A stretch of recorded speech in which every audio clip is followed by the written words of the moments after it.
Why isn't anything selling on BaT and Cars and Bids and PCAR Market? Is it because sellers have crazy, unrealistic reserves? Or is it just January?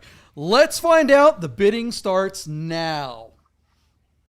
Bid Nerds is your daily YouTube car game show,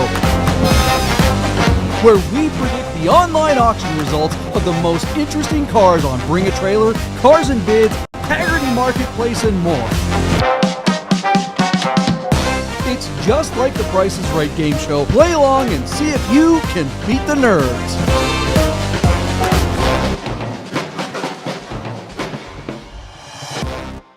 Holy cow, this sounds like a TV show. Are we live? Is this actually happening? I think we're on the right feed. Welcome to a brand new episode of Bid Nerds. My name is John Polnik. We are coming to you live from the Container Park in downtown Las Vegas. I am here tonight with a couple of special guests. You may have seen that we have legend. I mean, we are talking legend.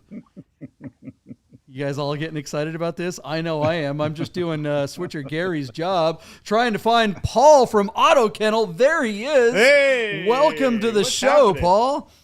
Welcome, Paul. Howdy. Right. Howdy. Glad to be here. Excellent. Paul from Auto Kennel is not the only guest. We also have tonight in my usual chair, the Originale Vegas Auto Fest creator, Chef William from Vegas Auto Fest. How you doing, Chef? Thank you for having me here. Enjoy it very much. How's my seat? It's nice. It's nice seat, yeah. I may have farted in it just a little bit before the show. Warm, Michael yes. Deeb, my partner in San Francisco, can smell it all the way there. How are you doing, Michael Deeb? What's up, my buddy? What's happening, man? Oh, I'm so excited that we have Paul Kramer and Chef on tonight. This is way better than Mental and Wade. Ooh, shots fired. Shots fired. Sick burn, yeah. But yeah, it's been a minute since we've had Paul Kramer on from Auto Kennel, so I'm super excited that we get him back, and he's sitting in in the Auto Kennel. He's in the doghouse right now as we speak. Look around. Look at, he's got a Volkswagen Bus and an Isuzu Impulse. And Paul, is that your GT3 and you put RS stripes on it, or is that another car? Yeah. No, that's mine. That's my GT3. That's yours, and yours has the peanut butter interior, right? Correct. Yeah, Correct. Which makes it, like, by the numbers, Abba-Zaba. pretty rare. Abba-Zaba, yeah, it's totally Abba-Zaba. White yogurt exterior and peanut butter interior. That's pretty cool, man. Exactly. Yeah. You still loving that car? I do. I love it. I just took it in finally after a couple of years of owning it. Actually, I've owned it almost 3 years. We took it in to finally sort out the suspension, do the things I wanted. And I figured I just drive it on Fridays up the mountain to Good Vibes. And I thought, I probably put a couple thousand miles on it. And I put 6,000 miles on it in a little over 2 years. So that's not bad. You drove it. it. Yeah, that's awesome. Well done, you. Yeah. Tell our listeners really quickly about Auto Kennel. You're technically in Costa Mesa, California. Is that correct to say? Correct. And not Hollywood, Orange County, near Newport Beach. And it's a business just myself and my dad. I started it a little over 20 years ago. And it was really my way of being around the cars and the people who like the cars. I realized very early on, I don't think I could afford all the cars I wanted to try. And some of them, I just needed a 2-week conjugal visit to get it out of my system. So it's really, actually, we started off as doing car storage almost 20 years ago. And that evolved into people not picking up their cars. We were doing some storage, hence the term Auto Kennel. And our logo, which is a Lamborghini Countach coming out of a doghouse, which ironically, we've never sold a Lamborghini. And 20 years later, we've sold over 1,500 Porsches on consignment. That's pretty much all we do. We don't really buy cars. They're all cars that we know the owner, know the mechanic. We have some relationship with the car, and then, I'm never stuck with a car I don't want to sell, and I can always give it back. That's JP. Did you get that? Paul Kramer just gave us the Da Vinci Code. Instead of doing a podcast for $1.89 an episode and thinking we could save up our money and buy a lot of cars, we should just have a car storage, do a shit ton of lean sales, and then get to drive our favorite cars for a couple months and sell them for profit. We've been doing this all wrong. See? That just happened, ladies and gentlemen, right there. Paul, welcome back to the show. Thank you very much. Thank you. Yeah, go ahead. Say something. Talk to us. It was either be a used car salesman for the cars I want to sell or a valet parker, and it was really close. Both jobs. He's the valet parker, and I'm the car salesman. So yeah, between the two of us, we don't make up half of what you used to be. So we really like having you on the show. Thank you so much for coming on with us. Although we are not Porsche heavy tonight, your business has always been Porsche heavy, but you'll sell just about anything. Is that right? Yes, we've gotten to the point in the last few years where I'm pretty much focused on Porsche or German. I'd say, we've got a G-body, a G-Wagon here, and a Volkswagen. The Isuzu is mine, so that's not for sale. Very cool. Well, guys, if you're looking at your fine Swiss watch and going, all right, when are we going to get to reconciling your crappy bids from the last episode? That means your watch works on time, which means you probably got it serviced at Our Smiths, our friends up in Idaho. Anthony is watching tonight. If you are the owner of a fine Swiss watch and yours needs service, Our Smiths and oursmiths.com is the place to go to get your watch serviced by the best master technician. Is that the right term? I don't know if technician doesn't sound lofty enough to me, if you ask me. He is considered a master watchmaker, I believe is the correct terminology. And as such, he is considered a top 10 master watchmaker in the country. So our good friend Anthony Vera from Our Smiths is the guy. He's the guy. So if you're going to trust anybody to take your watch apart and put it back together with new parts and put it back to correctly, the Swiss way, he's one of the only guys in the country that has been awarded the Master Watchmaker brand and is considered top 10 in the country. So, I mean, why would you bother calling anybody else? I mean, honestly. Paul, you got a fine Swiss watch? No, I'm wearing a vintage Seiko. Well, there you go. We like Seikos. Seikos are where it's at. It's a 1969 Sport Rally. It's made the month and year of I was born. I got it from bought it for my friend Nick. That's awesome. It looks like a roulette table. It kind of does, and it's for diving. If you decide you do want to get a fine Swiss watch, Our Smiths also always has a great selection of vintage and modern Swiss watches. So check out Our Smiths. We want to do a shout out to our good friends at Godden Classic. Godden Porsche of Las Vegas is a supporter of the show. They are going to bring some pretty badass metal to Cars Un Cafe, which is this Sunday in downtown Las Vegas in the Arts District. You can visit our friends from Vegas Auto Fest and Godden Classic will be there. Also, Cars Un Cafe this Sunday in San Francisco at the pit stop. Is that right, Michael Deeb? It's probably the wrong place to tell you that that's not going to happen, but the pit stop will not be available to us this weekend. So we may not move forward with Cars Un Cafe this month.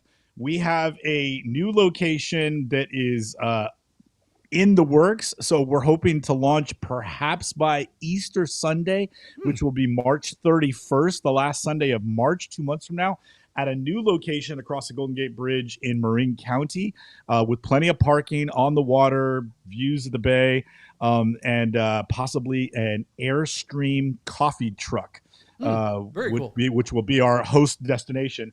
But I will reveal all of that once we get a confirmation in the next week or so, and we will be pivoting to a new location that will be readily available to us at all times. So stand by for Cars Un Cafe making a pivot across the Golden Gate Bridge. Well, that sounds like something to look forward to. All right, well, let's get back to the show because I think here's the thing. There's a lot going on in the market right now. We've seen today on Bring a Trailer, people are hitting me up kind of all day. And the last couple of days, people have been talking about FTSs. I went through and did my usual thing. I counted out of 100 cars or whatever. It's still only like 20 cars didn't sell, which is kind of the norm. But the big question is there a crash in the market, or is it just January? And I know, Paul, you have some opinions on that, but let's save those, and maybe those opinions can come out and we can answer some of these questions as we reconcile our predictions from last week. Because out of the 4 predictions from last week, I think you guys will be surprised how many of them didn't sell versus how many of them did. So the first car that was on our list last week, was it the 71, Deeb? Is that right? No, the first car on the list is the 96, but we can start with the 71. No, let's go to the 96 because I think that one's kind of a big deal. Yeah. Paul Kramer, you probably watched this car. Chef, I'm sure you watched this car. Chris Carbine of Carbine Motor Cars in New Orleans sent us this 1996 Porsche 911 Turbo, a 993 Turbo that had just 129 miles on the odometer. A car like this just doesn't come around very often with basically delivery miles, a car that just hasn't been driven. We all admired the car. We loved that it's a Carfax verified one owner vehicle with the window sticker from new. But my God, buddy, if you're trying to get a record number for an iconic car, you have got to hire a professional photographer and take some legitimate assets of your car instead of just photographing it in your garage or shed next to your Harley and all your Christmas boxes, and then rolling it out into your driveway and taking some, just rather poor quality photos with your iPhone and expect to set a record number with your car. With all that in mind, and despite being a premium listing on BaT that ran for 12 to 14 days, I still thought that this guy could possibly overcome all that, because where will you go to find another one like this? It's the age-old question. Find me another one, and then we can talk about why this one's not worthy. But in the end, maybe the old adage of doing the best job you can to bring the car to market would come into play. With all that on your brain, I said $500,000. I had hoped and thought that a car like this in the right color would get the number that we assumed he was all after.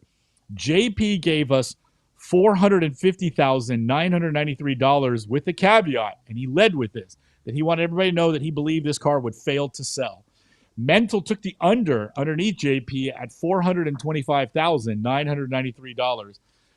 Paul, did you watch this car at close today? Were you paying attention to this car? Had you heard about it over the couple weeks? I did hear about it, and I didn't really pay attention to the auction as it was running.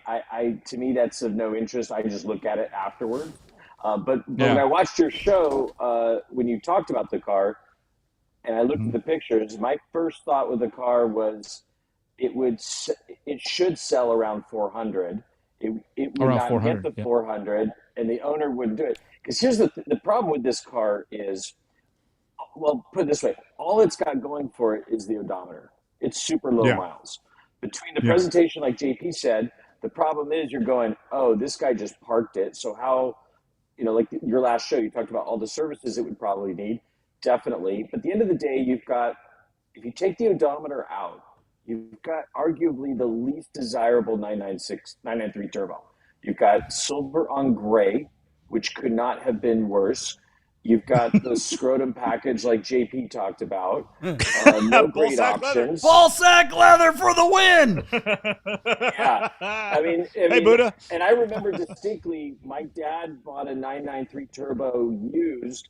He didn't know what supple leather was. He fell in love with it so much, he ordered it on his 996 Turbo that I begged him not to do, and now he regrets it because it just looks like ass. Or balls. But anyway, 96 least desirable year. You've got bad color. I mean, what people don't understand is the guy who's got $300,000-$400,000. I got to believe he's looking at a 20,000 mile Turbo S in this range. or he'll spend 500 and get a better color, a better car. Yeah, it's just an odometer, in my opinion. Yeah, Chef, what do you think? Did you have a number in mind when you saw the car? No cheating, Chef, because I know you were watching this one. Yeah, No, just what did you think it was going to sell for? I agree with all of you guys. I'm not really that excited about the car except the mileage. I think the interior is absolutely hideous. Well, okay, guys, look at this. I mean, I didn't notice this before, but something. Hold on a second. I'm having a little bit of a technical here. Where is there it is. Sorry about that, guys. I was clicking through these interior pictures, and when I was sitting in my seat last week or on the last episode watching the monitor, I wasn't really right in front of the screen like I am here in Switcher Gary's spot. And I'm looking at look at this. Did you guys notice this? If this car only has 129 miles, did the guy drive it to McDonald's and spill his coffee immediately on his floor mat? And look at these grimy floor mats. Yeah, look at these scuffs around the switcher buttons on the seat. Look at this. That looks like 129,000 mile interior condition, not 129 miles, period.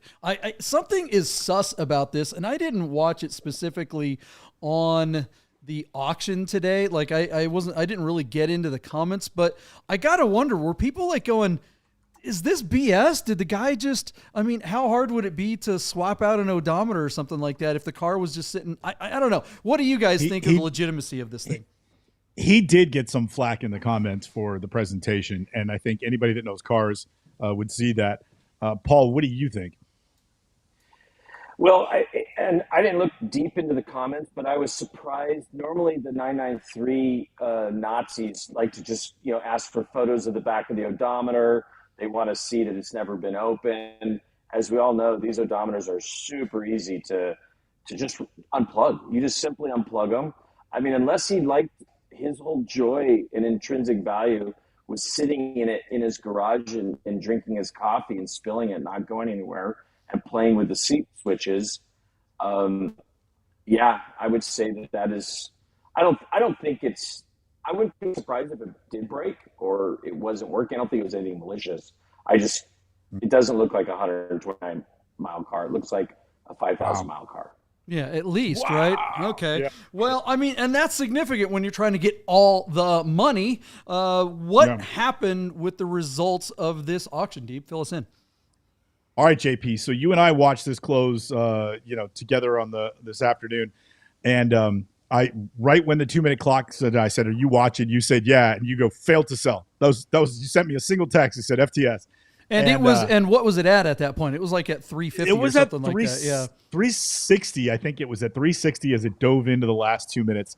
The car got another $21,000. So the result was 381,111 miles where it failed to sell on 24 bids. Mental was the closest. You said 300,000 miles. What?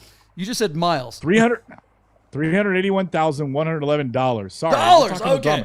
I thought we found the original odometer, and that's why the interior looks so. Yeah, it's a 300,000 mile car. That would make more sense. All right. So All right. Geraldo found it in the safe they pulled up from the bottom of the ocean. So, anyways, it failed to sell on 24 bids. My first question to you, Paul Kramer, because your bid was around $400,000. Do you think $381,111 would be a legitimate retail number for this car as it sits, just based on what we know? Oh, I absolutely do. Should have taken the money. Should have taken the money. Yeah. He should have taken the money. I think that 18 months ago, I think it would have sold for $100,000 more because people were just in this feeding frenzy and they thought that there would be no more cars left for them, and they just, the law of scarcity took place. But the reality is, I think the buyers are getting more savvy. It's not necessarily, bubble or bust. It's just the fact that it's just like 16 and 17. When the Porsche market finally cooled off a bit, the buyers just got more savvy and they expect more from the sellers. They expect a better car. They'll pay the money, but they want a premium product. Yeah. Chef, what do you think of that result? Think you should have taken the money? He should take the money. Yeah. I mean, but like I said, besides the odometer, for that much money, there's a lot of other cars that, I mean, again, like you said, it probably wasn't serviced at all because it only has 129 miles on it. So, you know, if you're going to go drive the crap out of it, which is what I would do, I mean, it's going to require some more funds to go into it. And, you know, if you're just a collector and you want a low mile car, okay, but it's not really colorfully correct. I mean, to me, it's not a collector car. I wouldn't collect that car. I like 993s. I just don't like the color combination. Yeah. Paul, what do you think? Like, if we're assuming this car has truly sat since 1996 and it's only got 120 miles on it, just a ballpark, is this car going to need like $25,000 in service? 50? 50. 50 grand. Yeah, hold on a second. Hold on a second. JP. Yeah, no. Yeah. I mean, Chef, you bought a 86 930 turbo not too long ago on Bring a Trailer. And how many miles did it have on it? 39,000. That car had 39,000 miles on it. And how many miles have you put on it, would you say, since you got it? About 7,000. And what's going on with it right now? It needs a top-end reseal. Yeah, already. Yeah. And that's a car that's actually been driven a little bit. It's bleeding oil like a pig. Yeah, a 993 turbo that's been sitting for this long. But here's the thing. If you buy this car, no one's going to drive it. So do you really have to factor in that service? I mean, who cares if it's leaking oil? It's just going to sit behind, glass, right? At this point, is anybody going to mess with it? No one's buying this at this price to say, here, I'm getting a low mileage car that I can go ahead and drive. Well, JP, there's one thing, and I know with the people who own these cars, yes, you're right. They aren't going to drive them. They're not going to put them behind a glass, but they will. They're just too busy. They've got too many cars, and they'll maybe drive it once to a Cars and Coffee. The problem with those buyers are they like everything perfect. So if they get in their car and they show their friend, they start it, and it starts to smoke where it's not the normal, air-cooled smoke, but like leaking on heat exchanger smoke.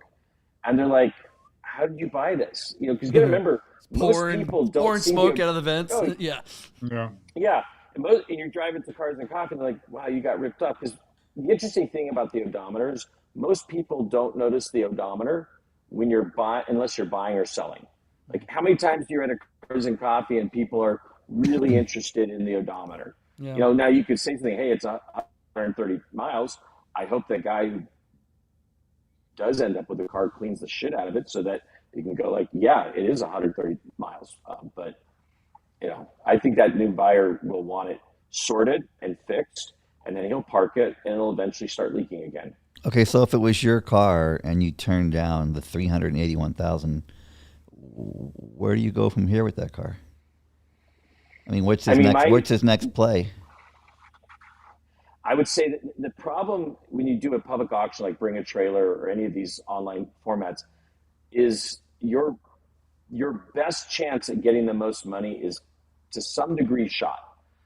There are cars out there, collector grade cars, that collectors don't want to even have them at all on there, let alone twice. If I were the owner, I would say I would clean it up, go get an inspection, get a clean bill of health, something that gives buyers confidence, and then go take it to a special place. Like I would do Gooding in Monterey or Gooding in Amelia Island, and that's it, and skip Scottsdale. Well, okay. What about Auto Kennel or Haggerty Marketplace? Well, hold on, guys. No, look, I think the real question here is based on what the title of this particular video, this particular episode I want to focus on is why isn't anything selling? If we're asking that question, is the reason why this car didn't sell because there's a significant crash in the market, or was it simply because it happens to be January and this seller did not represent the car well? What say you, Michael Deeb? I don't think he represented the car well. I like the market is soft, but I don't think we were having a suddenly closed door, everybody standing on their wall at January. I just don't think that's the case. Yeah, what do you think, Paul? I agree with Deeb. It's not the case. I think people forgot what 2018, 17, 18, and 19 looked like. And I think we're getting back to that where there's more rational buying. and the buyers expect more. And I think some of the sellers are just lazy, and they got used to the last couple of years of just they can sling it out there and sell it and get big money. And the problem is you can't. You got to actually work for it. Yep. All right, guys. What do you guys out there think of the results of this 993 Turbo with just 129,000 miles? Does this represent a crash in the market, or is it just the winter doldrums, or is it something else that we didn't talk about? We love hearing from the Nerd Herd. The Nerd Herd always knows better than us, and the comments always prove it. And speaking of the Nerd Herd, shout out to you guys. You guys are rocking it tonight. I'm loving this, watching the comments. I'm trying to pay attention to that and get your comments on screen as much as I can. We've got new Nerd Herd members tonight, so we want to welcome them. It's awesome to see in the chat that you guys are welcoming the new guys. Like, it looks like Chuck is a new guy tonight. Let's see here. I don't know. I just want to, maybe someone can put a list of the new guys, and I'll try to get them up on and give them a shout out tonight. But really appreciate you guys hanging out with us on Sunday and Wednesday nights when we try to do this live at 6:30. This is a lot more fun with the Nerd Herd than it is by ourselves. Robert Perez. Yeah, look at this. Hey, Robert. Welcome, man. Yeah, buddy. JP, Randy wants to know, for that list of all the new people, do you want addresses and social security numbers or just their names? No, because I don't think anyone that would watch this show is anybody that we want to, I'm not going to make that joke. I was going to have some fun with it, but we're having a good time. All right, let's move on to the next bad prediction that we made on the last episode. We want to do the BMW?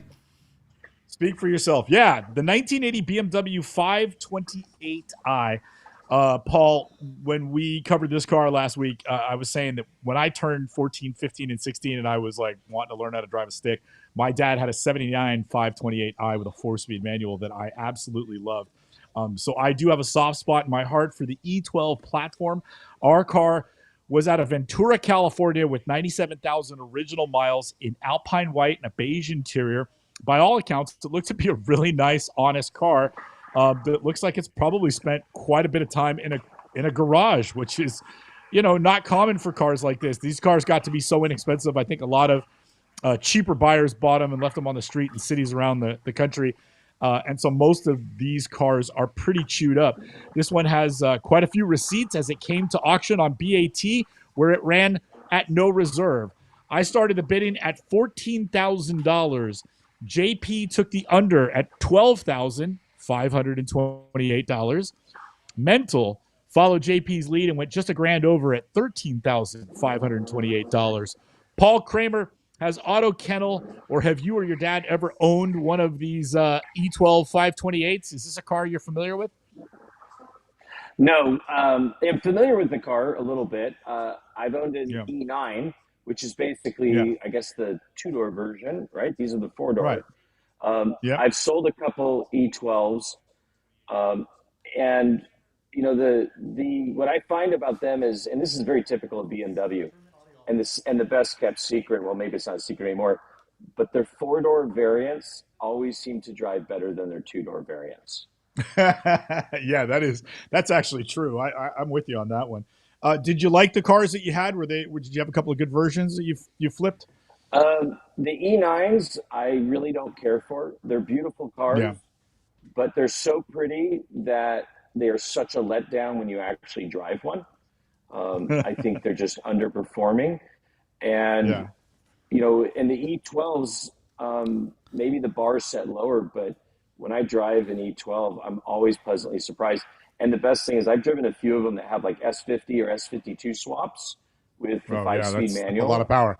Yeah, that's a lot. And you can get they're not that expensive to do. Those engines weren't that expensive. I found that the bodies were, especially as you get to like late 70s, early 80s, the bodies were way, much less prone to rust like the E9s. They're actually, I think, proof positive that I always tell people that there is a car for every budget if you want to get into the vintage space. And this is, I think, an awesome car. I like it. Yeah. Chef, any love for the old BMW sedan? Negative. He's just like, nope, I'm out. I don't care. All right, Paul. Why not? Well, hold on. Why not? My girlfriend drives a white BMW. That's about what I think. Secretary's car. Even an old classic one like this? Come on, man. It's a secretary's car. An old secretary's car, no less. All right. Hey, Chef, Chef, you heard the bids. I was at 14. JP was at 12.5. What do you think? What do you think this car might have gone for? I would have gone 10 at the most. And Paul Kramer, what do you think this car might bring on BAT? I mean, my first thought was it was going to be around 10 to 12. Sadly. Okay. All right. So this car was running no reserve, nice receipts, under 100,000 miles. Not my favorite color, but looked to be in pretty decent condition. The car sold for $14,500. JP, 39 bids. So people were all over it. I imagine the 39 bids probably had more to do with the fact that it was running no reserve than the fact that it was an E12 BMW. But are you surprised at all by that result, John? No, I mean, I think that's a perfectly good number. In fact, I think that's a high number for this car, and this flies in the face of all the flames and fire and frowny downer faces that you see all over the YouTube internet machine. I mean, if you turn on YouTube, if you're watching, I don't know, Flying Wheels or Car Edge or any of these like auction guys or car industry guys, it's all just fire and brimstone. Lucky Lopez, everything is like, you know, charts with the arrows kind of going down the steps with the like declining market analysis. It's just like, everybody relax, guys. The sky is not falling. It's just freaking winter. Things are going back to the way they used to be. $14,000 for a little classic BMW is great. It's perfect. And it's good for us because it gets people's butts behind the wheel of old cars. And that means that people will appreciate old cars and want the more expensive ones and buy that 911 behind Paul Kramer's head there, because, you know, you start out with a $10,000 or $15,000 car like that, and then ultimately you wind up in getting more and more expensive stuff. What do you think of that, Paul? Well, that's strictly for you, JP. Oh, you brought me a cabrio. Look at you. What a buddy. There you go. Is that an anniversary? Is that an 89 anniversary car? No, nice. No, it's not. And actually when the client brought it to me, and he's here on the chat, by the way, when the client brought it to me, I originally thought it was an 88 commemorative edition, which, if you remember, is diamond blue metallic. And, it had the stitching in the seats, the autograph in the seats, right? Yeah, the autograph in the seat. Yeah. Now, this is an 87, and what was really cool is he lives both East Coast and West Coast, and him and his son in 2019 drove it across country from Pennsylvania to Hermosa Beach, where it lives now, and it'll have a new owner soon. Nice. Good looking car. That is awesome. I love that your friend is not a cabrio-phobe. That's a good person right there. We like that guy. That's some good juju.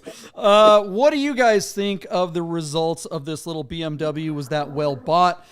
Is this representative of a crash in the market? Is the sky falling? Or is this really just getting things back to the way they used to be? Like Paul says, Anthony from Our Smiths out there got all the money for the 80s secretary's ride. And so he's on point with Chef on that one. The two of them can ride in the backseat of that car and go have a merry old time with one another. All right, we made a prediction about another pretty weird car. I mean, we always say that we try to find the most interesting cars from all the automotive enthusiast auction sites, and I think this one definitely qualifies interesting and also freaking weird. Michael Deeb, why don't you introduce this next car that we made a prediction on? All right. Now, this is no white Isuzu Impulse Turbo, but it is an 18,000-mile 1995 Mitsubishi 3000 GT Spider VR4 with a 6-speed manual transmission. Our car is located in White Bear Township, Minnesota, and the seller is none other than White Bear Mitsubishi. Certainly a blast from the past. We remember when Dodge and Mitsubishi came out with this platform. This is one of the later cars. Paul Kramer, we admired while we were reviewing this car that the MSRP was $65,424, which seems like a lot of money. And there were no options on the car. It only came one way. The only optional line was the destination charge of $925. Fascinating to see how much things have changed in the last 25 to 30 years, where now the price of the car is one thing, and then you if you're not looking at 12 to 18 options, you're not even trying. But anyway, everybody was impressed with that Mitsubishi made this car, that they were trying really hard to bring tech and performance to the brand. But this car never really caught on, and certainly even less so with the convertible. I hardly remember seeing spiders of this car, even though I knew that it existed. With all that in mind, I started the bidding at $50,000. JP believed that this car was going to approach the MSRP and gave us a bid of $64,000. Mental, ever more pragmatic than the two of us, came in just underneath me at $48,000. Paul Kramer, care to venture a guess as to what this 18,000 mile VR4 Spider would bring on BAT? I mean, I have one Japanese car that I wouldn't call a collector, but the Isuzu, very similar to this Mitsubishi, had no options. It came one way with everything, which maybe that was just the sign of the times. Mine's an 87, but I remember hating these cars so much as a cabriolet. And I remember distinctly at the LA Auto Show, the Dodge Stealth was so cool. And even the Mitsubishi 3000 GT hardtop was so cool. And my friend and I he used to autocross one, it was like, basically trying to bowl with a manatee. It was horrible, but it was fun watching that thing go around. And I just remember the convertible came out and I was so over it. I honestly, like Chef feels about that BMW. This is a secretary's car. I just have no comment. How many secretaries know how to drive a manual? Mm-hmm. I mean, from this era, probably. Because you got to remember, in the 90s, if you were on a budget, the cheaper car was the manual. Yeah. I mean, think about how many manuals in the early 90s. All the econo boxes were manuals.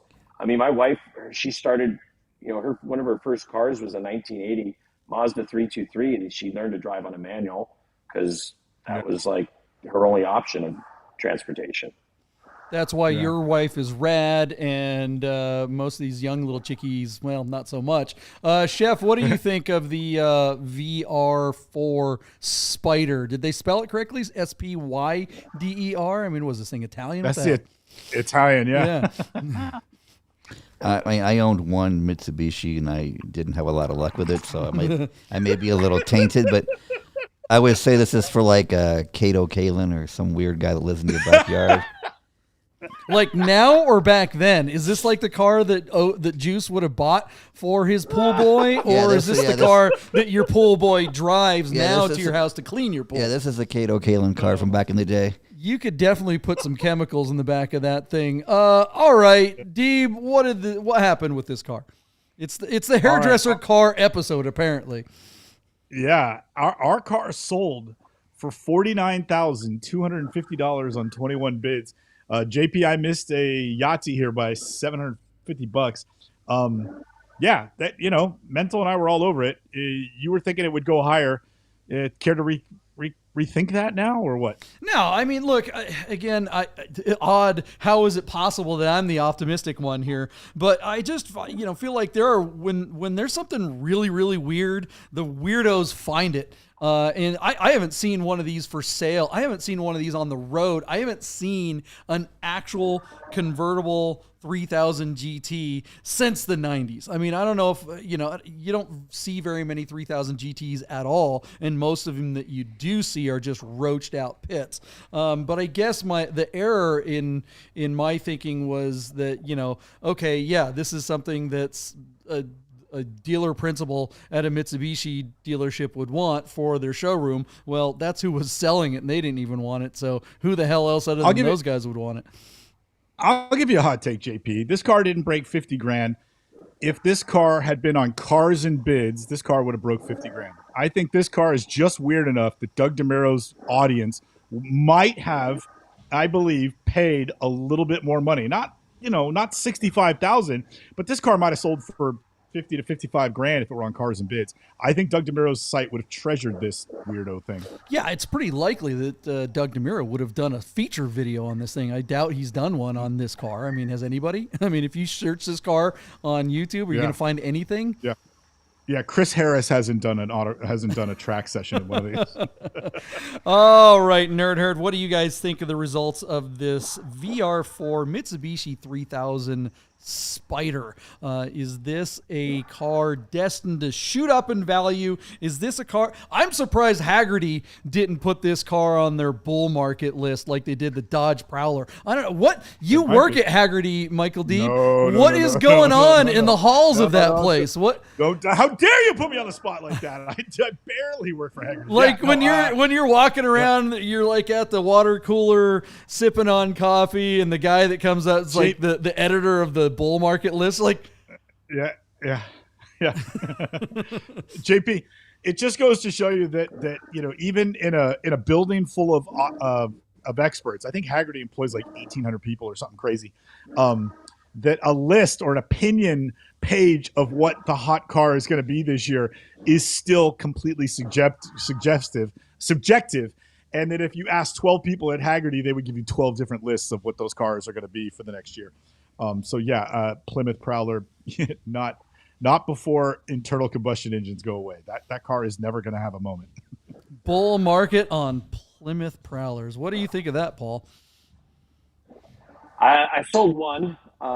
It went to Dubai, and it was purple. It had a trailer, the whole bit. And I drove it once, and you're good. No opinion. Go ahead. At the end of the day, I remember when it came out, and it was pretty heroic of Plymouth, Dodge, Chrysler to build these things that look like show cars, and they became somewhat the real car. But the sad thing was that V6 was wretched. Yeah. I mean, it was horrible. I think I saw that car that you sold, Paul. I was watching, the news, and they had one of those, point of view videos from a cruise missile, like about to hit a terrorist on a bridge or something. I think he was driving it across. It was like an Al Qaeda prowler or something like that. They ran out of Toyota pickup trucks apparently, so they used that car. All right, we made one other prediction on the last episode. What car was that, Michael Deeb? Let's tee that bad boy up.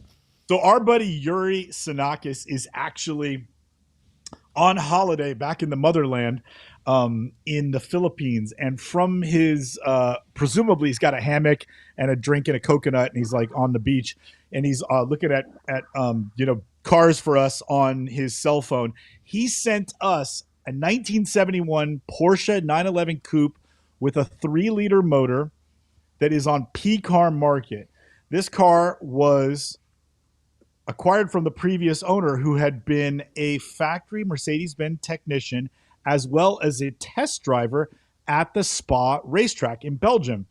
And that guy is the one who performed all this sort of custom restoration to bring this car with Carrera hips and a 3-liter motor and RS, door cards and Recaro seats and a fancy steering wheel, painted roll bar, some Fuchs wheels, some pea shooter exhaust.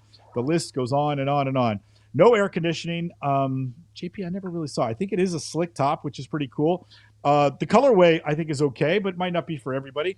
The car is not perfect, but by all accounts, if it was, tuned and worked out all the kinks by somebody who did hot laps at Spa for a living, one would think that this car probably is well sorted and would handle pretty well.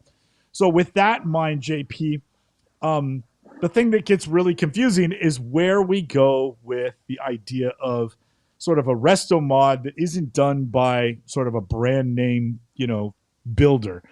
And then anything goes on PCAR market. What's interesting, John, is that both me, you, and Mental, and most of the herd seem to agree is that none of us thought that this car would sell in the natural auction on PCAR market.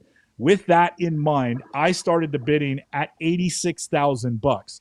You took the under right below me at $85,911, and Mental took a surprising over at $94,900. $911, where he affirmed that despite being the high bidder, he still thought it would fail to sell at his number. Paul, I know you don't have a lot of information on this car, but care to venture a guess as to what you think this would bring, knowing that PCAR Market was the host site of the auction? Yeah, I mean, I think when you first see the car, it looks attractive. And when you start peeling the layers of the onion back, there's a couple things that I think the buyers of a hot rod will be let down on. The color looks good. I always tell people, it's your car, do what you want. But like grays with brown, silvers with brown never really work. And he would have been much better off, ditch the roll bar, put in a regular like black interior, maybe do some plaid inserts. I would say definitely, I don't know, 105 to 110 maybe. That's a good guess. Where you at? Yeah. Where you at, Chef? You want to throw a guess at this one? Is this car in the United States? Yeah. Because that can make a big difference. Because I mean, you said it was Colorado a spa. Springs. Colorado Springs, Colorado. Springs. The previous owner had it in Europe. Yeah.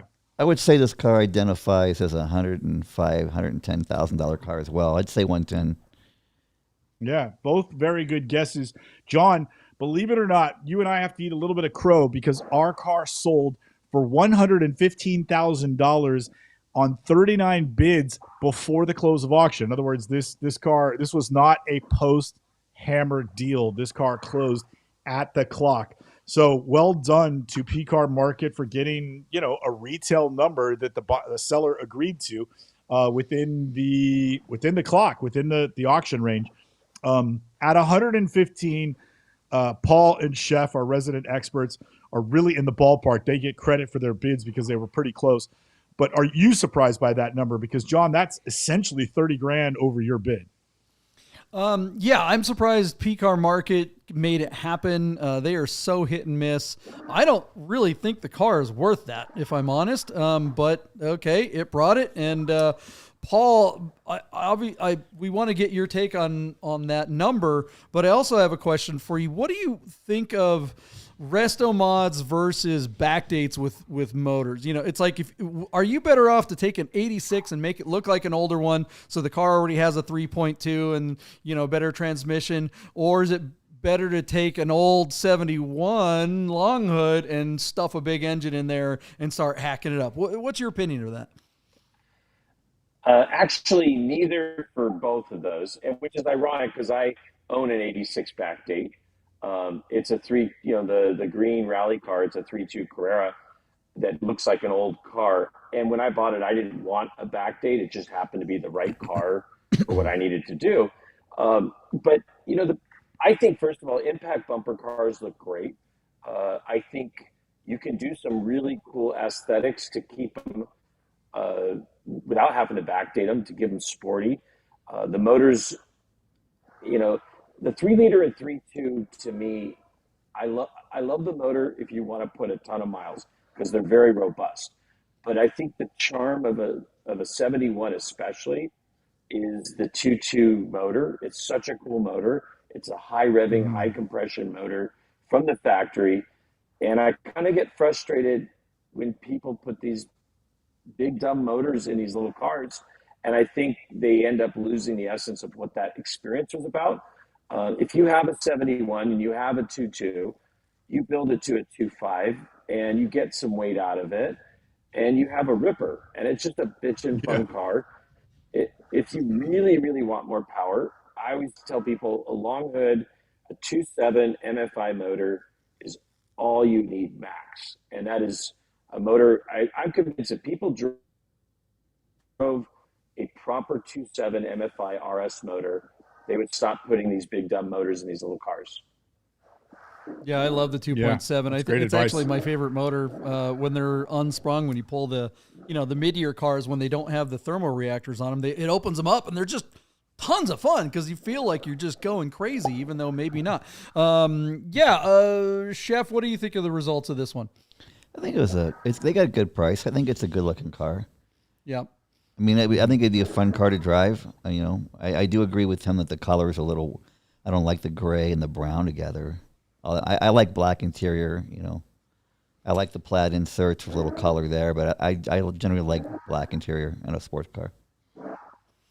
Well, for sure. What do you guys think of the results of this little 71 911 hot rod on PCAR market? Was that well bought? I mean, this is just another example. Here it is, guys. We had 4 cars that we made predictions on, and we always make predictions. That's what this show is all about. But if you had looked at the list of cars and the platforms that they were going on before we saw the results, if you said, okay, 3 of them are going to sell and 1 isn't, would any of you have guessed that the 993 with 129 miles would have been the one that didn't sell?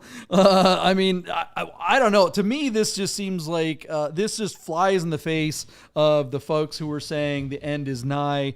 Clearly, classic cars, enthusiast cars are still selling. What seems like the problem out there is just unrealistic reserves, and the platform's letting these guys have these reserves.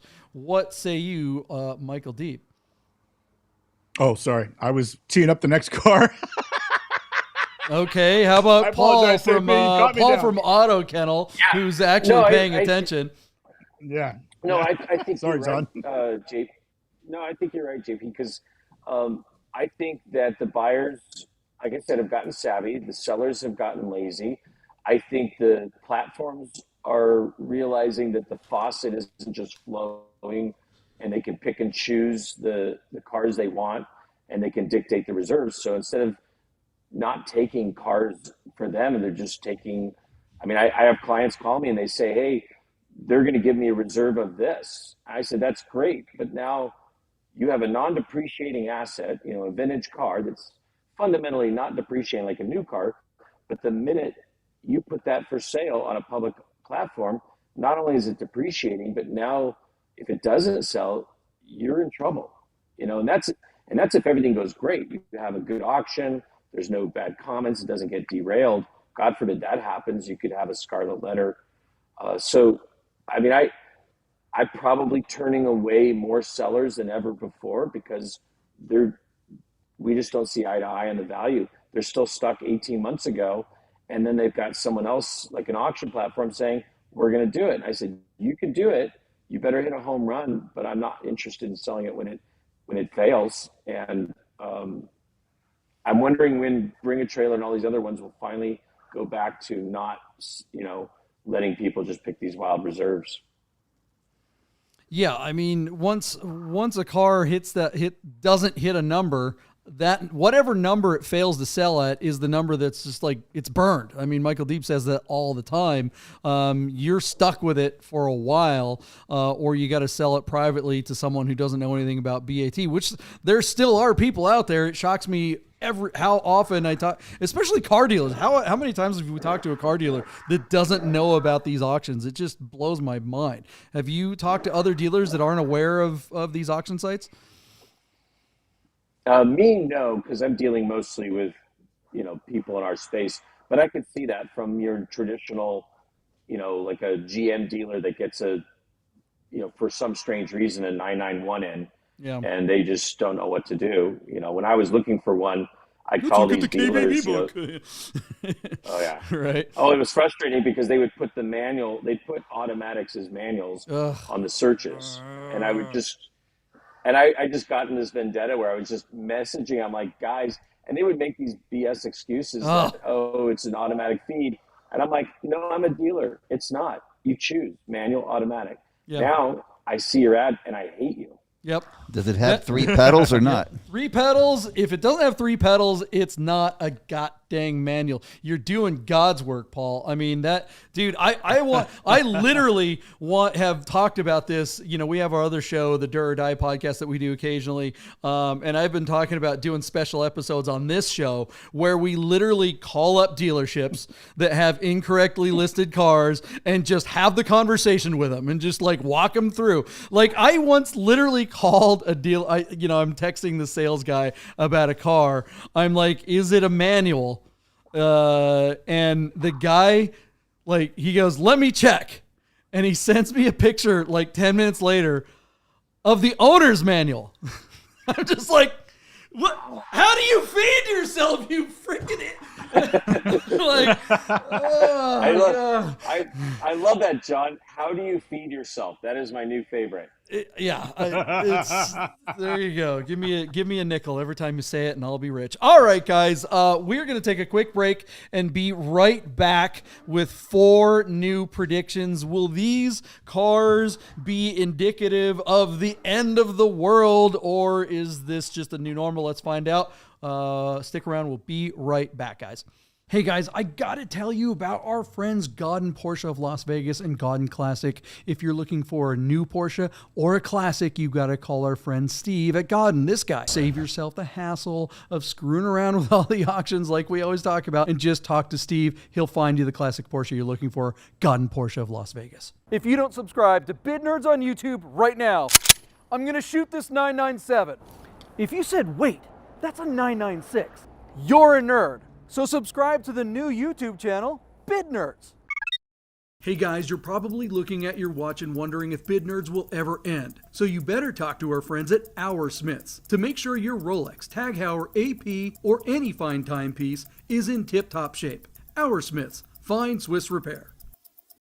Okay, and we are back. Thanks for sticking around, everyone.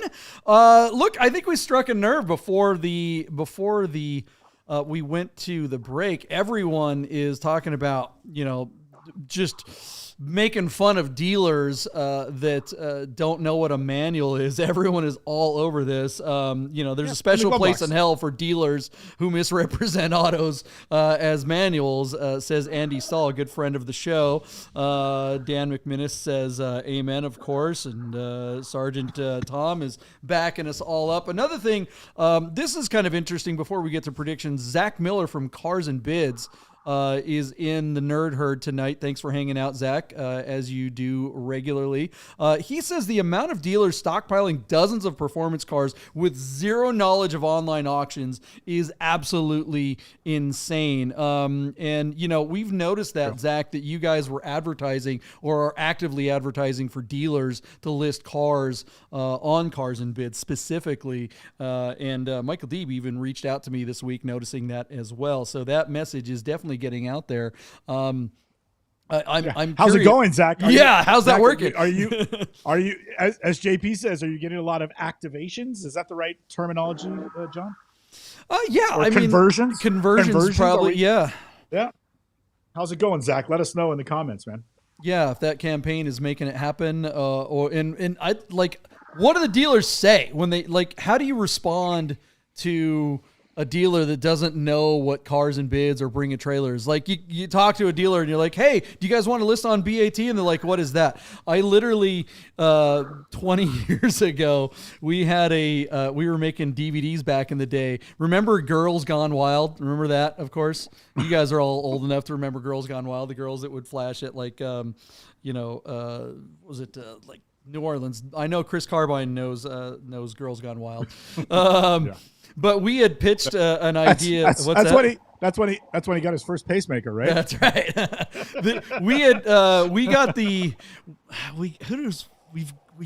agent for Tom Likas. We got him on the phone, who was also the guy that represented all the big radio guys at the time. Who's the guy that hides in his basement all the time now? Howard Stern, all those guys. Back, in 2000, those guys were huge. And I got his agent on the phone. I'm like, hey, look, we're going to go to these radio events where Tom Likas goes and all these girls show up, and we're going to get him to flash, and we'll just call it, Likas Gone Wild, just like Girls Gone Wild. And it was just like silence. He's like, what's Girls Gone Wild? It's like, okay, well, what do you do now? I'm out. If you don't know what Girls Gone Wild, you're totally dead in the water. Zach has a response. I was telling that story, hoping that we would give him a time to give us something here. Smaller dealers respond pretty well. Let's see here. As they know about the scene and want to get involved for exposure. What happens with the dealers that don't know who you guys are? That's what we really want to know. But all right, so let's get to some predictions, and maybe Zach will let us know a little bit more about that. Oh, Chris? Yeah. New Orleans mayor gone wild. There you go. Is that Oh, yeah. In San Francisco, there was a problem with the New Orleans mayor, but that's a story for another show. Zach says Zach, don't go away. He's here. We got two cars. Yeah. We got 2 cars on Cars and Bids tonight. So stick around, Zach. Nice. He says OEM franchise dealers are a whole different story. Most of them think auctions are only for wholesale, dead inventory, as opposed to direct retail strategy. So they're thinking of like, the dealer auctions where you're just going to unload stuff that's, distressed inventory or stuff that's broken or whatever, just unload it. The reason I think, and Paul, I'd love to hear you chime in on this. I think the reason is the average car dealership in this country has a used car manager that's responsible for that decision on where to take these used cars to market. And they look at auctions like Manheim, and it is just an absolute cattle call. They are pushing tin, and it's a numbers game based on book. And what we're doing in this space with BAT, Cars and Bids, PCAR Market, Haggerty Marketplace, the MB Market, and the list goes on and on and on, is really for specialty cars, special interest cars, vintage cars, sports cars, cars with provenance. The stuff that they're selling, they don't see the value in the auction platform of having people fight over it. And I think Cars and Bids could make a dent into that market, but I don't think we're going to change the mindset of, literally 10,000 used car managers across the country. Paul, yeah, when you have Sorry, yeah. I just before Paul gets a shot in this, I mean, we've got a bunch of like boomers basically sitting behind the desk at, as the sales managers. They're not car enthusiasts at all. Like you said, Deeb, they're just looking at cars as inventory. They're just widgets that they can just look at a diagram and go, okay, this is this much, this is this much. They have no heart in the game whatsoever. And they don't understand that someone could. What do you think, Paul? No, I agree. And from the day we started this business 20 years ago, we went to the Manheim auctions, and my dad and I were just baffled. We're thinking, how do these guys survive on this alone? And how do they feed themselves? Quote, how do they feed themselves? And I just and they would also speak this language. I came from a different industry. I had nothing. I didn't grow up to be a used car salesman. I was doing other things. I just like cars, and I would go to these auctions, and these guys would talk to me in this coded language. I remember they used to talk about back of book, front of book. I used to go like, why the hell don't they just print a book that's accurate? And they're like, what do you mean? Like, you're talking about it's a degree off of it, and you have the internet. Why don't you just keep it accurate? And I never quite understood how that whole industry existed. And it's been a long time since, my Venn diagram has crossed over to them. When we first started, we were selling like 5-year-old Mercedes and BMWs and stuff that they were going after at the Highline auctions. And, I was just like, let me out as fast as I could. I want out of that. I didn't want to be part of their business. But I think, going back to what Deeb said, to them, it is a unit of measurement. That is all it is. Yeah. It could be a rock. It could be a widget. They are not, and like you said, JP, they are far from car people. And recently we helped our daughter get a new Kia. It's been forever since I was in a regular car dealer, like a Kia dealership. And you could have taken me back to 1980, 1990, 2000. It was exactly the same.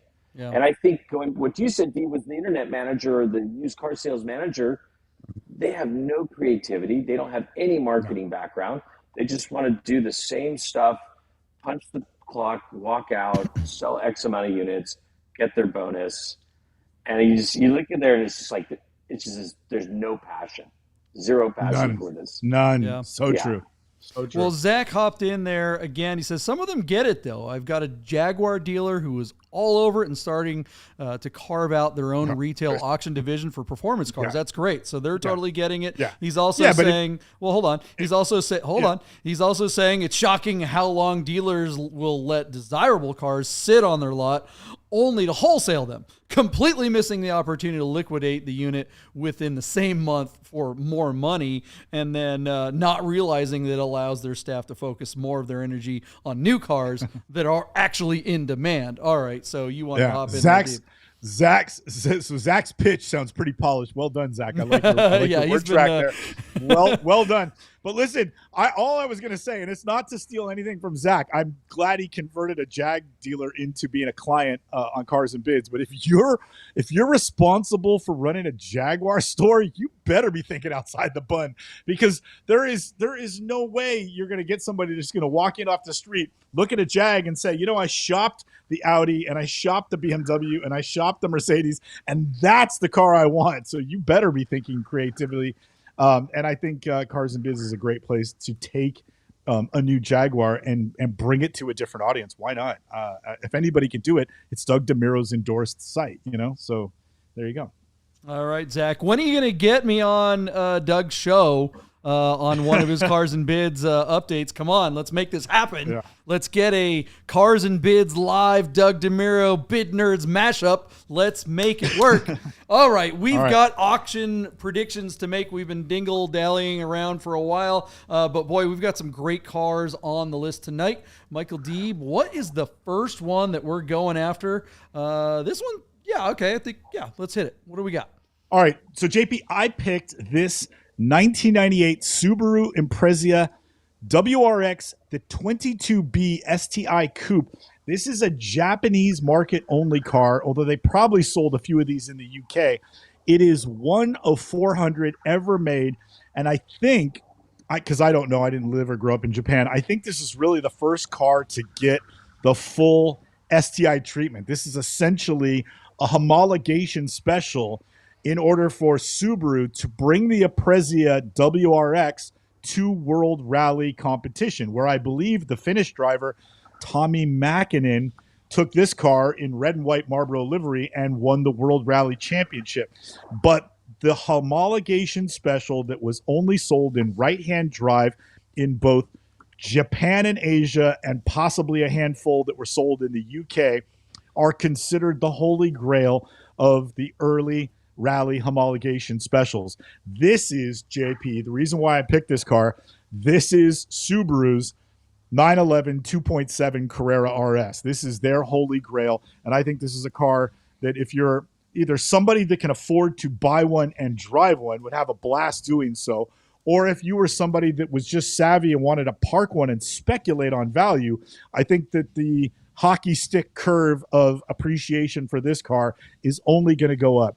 So what we're talking about is a 2.2-liter turbocharged flat four with a 5-speed manual and some very sophisticated C diff, which I imagine is probably electronically controlled by the driver.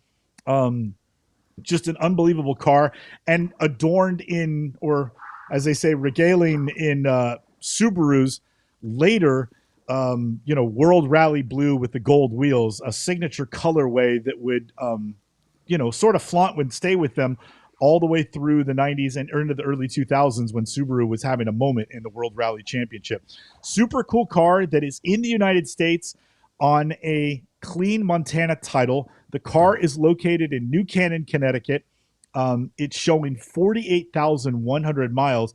And JP, I've seen a handful of these brought into the United States as they're all starting to turn 25 years old, and they can be brought into the States, not on the show and display, but rather on the 25-year exemption. I imagine we're going to see more of these cars. But over the last couple of years, the cars that have come up have brought an extraordinary amount of money, and a lot of the ones that I've seen have had like 150,000 kilometers, which is 100,000 miles on the odometer. The people who bought these cars drove them. I have yet to see one that's come across with such low miles as this. So despite having a day to go and not being at anywhere near where I think the retail number should be for this car, I still think this car is going to do well. Doug DeMuro himself has covered the car. He's in the video down below, which I think is going to help when it comes time to hammer. But JP, I present to you the legendary 22B. If you've ever thought Japanese all-wheel drive turbocharged hot hatches were cool, this has to be, in my opinion, the holy grail. I love this car. I think it's pretty badass. Jay Lamb brought one to the Nob Hill Cafe and let my dad drive it around the block on Nob Hill, right-hand drive, and it was white with pink graphics. How 90s is that, John? Yeah, what is this car called? The 22B. No, but what's the base model? Subaru Impreza WRX. Okay. All right. We were trying to catch you there because We thought you thought it was like an ED medication or something like that. You had two eyes in there. Yeah. You were calling it the Impreza, which I think would be a great name for like some kind the latest big pharma push. Paul, what do you think of these? I mean, I've always liked them. I remember when the WRX was launched in the US, and on paper it was just amazing value for for what you got, until I think the first WRX we sold, actually the only one, was in 2005, and it was an econobox, and you got all this performance, but you certainly got I mean, I felt like Subaru tried hard to get the shittiest plastic. Like they had to make a concerted effort to get crappy plastic, but that's a different car. This car, I think,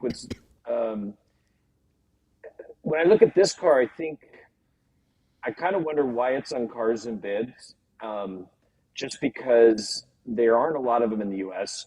I think people are afraid of importing a car and the risk and the difficulties. Americans are much less open to importing something than Europeans or Japanese or pretty much anyone else. They're much more open to it. So I think just having it in the States makes it more appealing to a lot of people. I think when I just looked at the listing, from my understanding of this car, is it's nice. The miles aren't like crazy low. It was driven. It wasn't really restored, but it isn't really original. It's missing some stuff. What strikes me about this car is I think it is, for someone who is a rally nerd, 22B nerd, but they have, I know it sounds crazy, but some kind of budget, this might be the answer to that, where they get their foot in the door, it looks cool, and they can maybe bring it to the next level. Because I think a really blue chip condition one of these is going to be over 200,000. Yeah. And it's a different buyer, but I don't know if this car is at that level. I don't know if the market's the same. And here's the other weird thing, and it's an American thing. Americans, even though I think the majority, did all of these come in right-hand drive, or just the majority of them come in right-hand drive? I think they all came in right-hand drive, because I don't think it was ever really designed to go to other markets outside of Japan and the UK. They only made 400, so I believe every one of the 22Bs is right-hand drive. Right. So, I mean, Skylines took so long to really, I mean, we had nothing like a Skyline, and that's like the only right-hand drive that really crosses over to our market. Whereas people look at this and like, okay, it's a rare rally car, but there's other rally cars out there, like an R5 Turbo, homologated cars that you can get that are left-hand drive. Because Americans, I mean, they just don't like right-hand drive. And so the guy who's going to really go for this is going to be really a collector. And is this car good enough for that collector? Or is it really something for a fanboy who is going to go get a Woodside loan and try to figure out how to swing this thing, and then try to find some of the rare missing parts. So, hey Chef, what do you think of these? Do you even know what this is? I know the pronouns for that car. Yeah. I mean, for hot take, Chef, hot take. You were ready for it. For $200,000, if I was going to buy a rally car, I'd probably be looking at something different. I mean, It may be collectible, but if you're going to drive the car, again, and I'm a driver, so I look at things a little different. Maybe I'm not a collector. If I'm going to drive a car and spend $200,000, I'm probably not going to buy that. Yeah, I mean, that R5 Turbo that we talked about last week was definitely, from a rally car point of view. But all right, what do we think this thing is going to bring, guys? Well, JP, I want to. Paul was right on the money. If this car was in perfect condition, you're looking at a $200,000 to $225,000 retail value for the car. What's interesting, and what we'll learn here in the next 24 hours, because this car closes tomorrow, is at what point, like how low enough miles do you have to overcome all the mods that are on this car, thus the missing pieces that Paul was referring to, because we've got aftermarket wheels, we've got aftermarket intakes, and we've got headers, and we've got a bolted-in roll cage. How long does it need to be? Because we saw a car on BAT with 100,000 miles, 148,000 kilometers, go for $226,000, but about a year ago when the market was hotter. So, you have to wonder if this car with half the miles was all stock, would it still be worth 200 grand? I agree with Paul. I think it would. But here, with a day to go, our car is sitting at $135,000 on 17 bids. And what we have seen historically, and I still think it's a result of cars and bids having the shortest reset timer at the close of auction when they get a new bid, is they don't get a lot of action at the close of auction. So 135 grand tells you in the tea leaves that this car doesn't have a lot more to it. With that in mind, I think it'll retail for about $160,022. Initially, I didn't think it would sell for that number, and it may still not. Somebody's probably, overestimating the value of the car here. But based on, listening to Paul talk, and I agree with him, I'm starting to think that 160 grand could be all the money, and that might be the retail number for this car. There's not that many of them, but because these cars are turning 25 years, more of them are going to come in, and that's going to thin them out a little bit. I don't know. We'll see. 160 grand, I didn't think it would sell for that number, but now I'm kind of inclined to think that maybe he should take the 160, even if he doesn't. That's still what Paul's kind of convinced me over to that camp. So JP, I sent it to you at 160. It's sitting at 135 and it closes tomorrow. Yeah, that is so tough because I look at this car and is it neat? I remember driving the regular STI Imprezas back when they came out, and hell yeah, tons of fun, just like Paul said, but just cheap. It just looks like there's nothing romantic about this car. I mean, if you want to beat up old rally car, just go to Dirtfish up in Seattle and buy one of their used cars for $30. I mean, there's just it, and especially the right-hand drive thing. That's neat, but who the hell wants to drive with your? I don't get why this car is already at $135,000. If I didn't know, if I didn't look at it and go, okay, it's a day to go with $135, I would have said 35. Never mind $100,000 on top of the stupid thing. I do not care about this car. Don't want it, but I don't know. What'd you say, 160, Deeb? Yeah, 160, 22. Do I go over or under just because I think there's some idiot that does want this thing, some crypto bro or whatever? I'm going to go with the sky is falling like everybody says on the internet, and I'll go 145 and pass it on to Paul. Wow. Paul, where I think, the funny thing about this car is, if you want to pick up millennial and X-Gen guys, this is how you do it. You'll pull up to anywhere and you'll have to explain it and they'll geek out over it, and then you'll wish you never owned it. I think,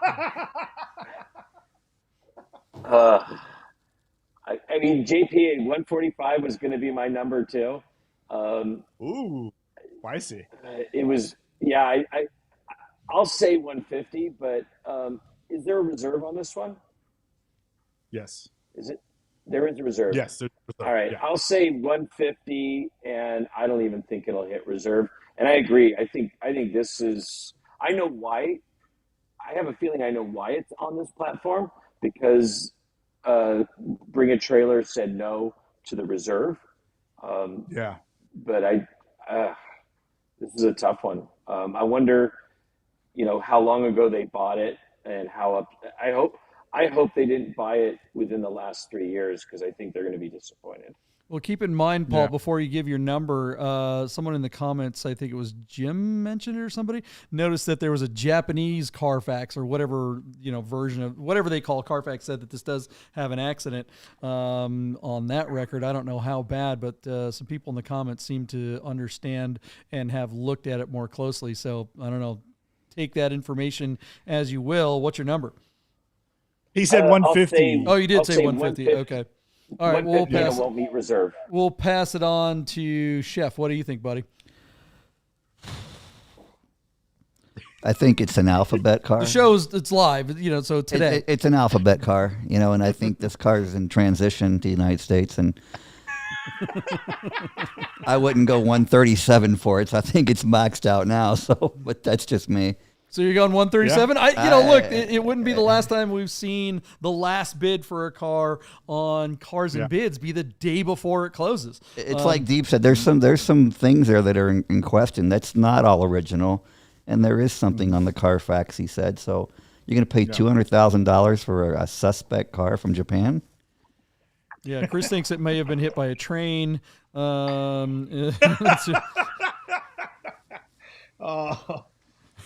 can't Anthony believe Zach says still it's watches this show. Does the word soup kitchen mean anything to anyone?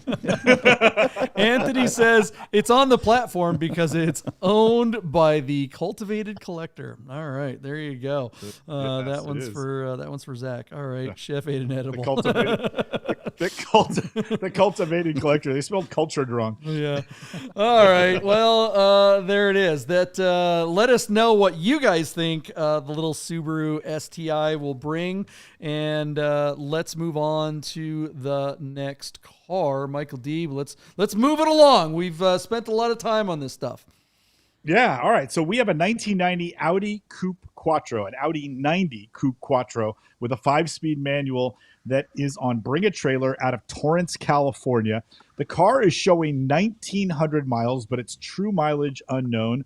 The 90 platform did not do very well here. This was all in the afterglow of the Audi 5000s with their unintended acceleration, and wives in across the country in the suburbs were backing through their garage doors or whatever was going on there. And Audi really suffered an image problem at the time that this car was in the marketplace. It was the platform that came afterwards, the Audi A4, that really sold like hotcakes and restored Audi's ability to sell cars in the United States and carve out a niche for themselves as a technological and slightly affordable luxury brand. But during this time frame, Audi was having a very difficult time. But it didn't stop them from making, what I thought was, and this is my opinion, a cool little car. Audi was really the first to market with the all-wheel drive system. And growing up in San Francisco and wanting to go skiing in Tahoe all the time, I lusted after a 90 Quattro while I drove my 87 Audi 4000S Quattro. Same colorway. This car looks to be tornado red with black interior. It's an all-wheel drive system and multi-piece wheels. It's pretty dated by today's standards. And again, these cars were never really worth anything. But go and find me another one that in the marketplace anywhere. So many of these cars that were built and sold in the United States are probably in the scrap heap. And there's just not very few that I think are currently registered and insured and on the road today. So seeing one kind of brings a smile to my face because it was really during the era when I was super into cars. I was 20 years old, JP, when this car was on the road. The 20-valve head was, a little bit of a technical tour de force, although it didn't translate into horsepower or performance. JP, any love growing up in the rain-sodden Pacific Northwest for any of the Audi products from the time you were, high school and college? Any love for these cars, or was it just all trucks and you just scoffed at the idea of an all-wheel drive Volkswagen called an Audi? Well, by the time this one came out, yeah, I mean, these were, especially in the Northwest, the whole all-wheel drive craze was huge up there. I had a very good friend of mine who, he got out of college and, started making money. And the first money he made, he went right out and bought one of these. And I remember riding around in it just going, holy cow, this thing is a total spaceship. The interior looks kind of dated now, but back then this was so high tech. The differential, the differential lit up on the center console there, all the gauges and buttons and kind of everything all smooth and cockpit wrapped around and leather wrapped. It really was something. But they were pretty problematic. All those little buttons and stuff didn't to work for very long. He was constantly bringing the thing to the shop. But do I like these cars? Yeah. Did I ever get one? No. I love that it's an inline 5-cylinder, which is something that they kind of went away from, which I kind of think would be cool if they brought back. But one thing I'm noticing, what's that? They did. The TTRS is a 5-cylinder twin turbo. Yeah, but is it inline? Yeah, I think it is. I think it's horizontal. How else are you going to do 5 cylinders? I think they're all horizontal. Yeah. I think they're all horizontal, guys. But let us know. The Nerd Herd will be able to shake that one out. The one thing I know about this ad, which is really weird, this has got to be the smallest amount of photos I've ever seen on. I know, is that crazy in the modern era? Yeah, on a Bring a Trailer ad. I mean, if you've ever listed a car on Bring a Trailer, they're like, you need 600 more pictures before we'll list the thing, and then you wait 6 weeks till they get back to you. There's like 15 pictures, and that's it. There is one little photo of a cracked bumper or something like that. I don't even know what part of the car that is. And JP, as you just like whip through those photos, he took the same right angle photo, like passenger front right, with the steering wheel turned to the left, the steering wheel turned straight, and the steering wheel turned to the right. So when you whip through the photos, it looked like the driver was behind the wheel turning the wheel. It's like animated, so What are you doing? Stop it! Stop it! Paul, what do you think of this thing? I mean, kind of like you, this was one of those cars I admired from afar. I think there was a fear of ownership then and still now. I had a friend who had one, and I remember he modified it like crazy. And I remember going for a ride in it and thinking, that's it. I think if you lived somewhere where you could have a rally stage going to work or whatever, that would be really cool. I like these. I just don't know enough about like the particulars. I think my idea is whoever wants this wants the Quattro earlier one, and this is what they settled for, because they can afford this one, or at least they think they do until they got to fix something. But then I look at this. The old ones weren't cheap to fix either. And it strikes. What's that? I said it's not like the old ones were cheap to fix either. But sorry, I didn't mean to cut you off. Well, no, but it was just like I think what the UR Quattro, those are like $40,000 on up for a nice one, and they're probably the same cost of ownership as something like this. So the person's probably thinking, oh, well, I can get in for a third of the price, a fourth of the price. The one thing that, and this would be one of those cars that, man, where's it located? It's in Torrance. It's here. It's Southern California. Yeah. I mean, there's things about this ad, like the lack of pictures, like you were saying, Deeb, the weird steering wheel. If you look at the stance, it looks like a dragster with like a big sidewall rear tire. Like, did you see that? Like, it's the weirdest looking thing. The pictures are the wrong angle. And this just strikes me as an old guy or gal who's had this car a while, and someone says, hey, you got to do this. And I'm wondering, this could be a diamond in the rough where it's actually a really nice car that's been well cared for. But I don't think, and by the way, the odometer, I mean, if you look at the Carfax, maybe 95,000 miles, maybe 195,000 miles. It's got over 100,000 miles, pretty sure of that.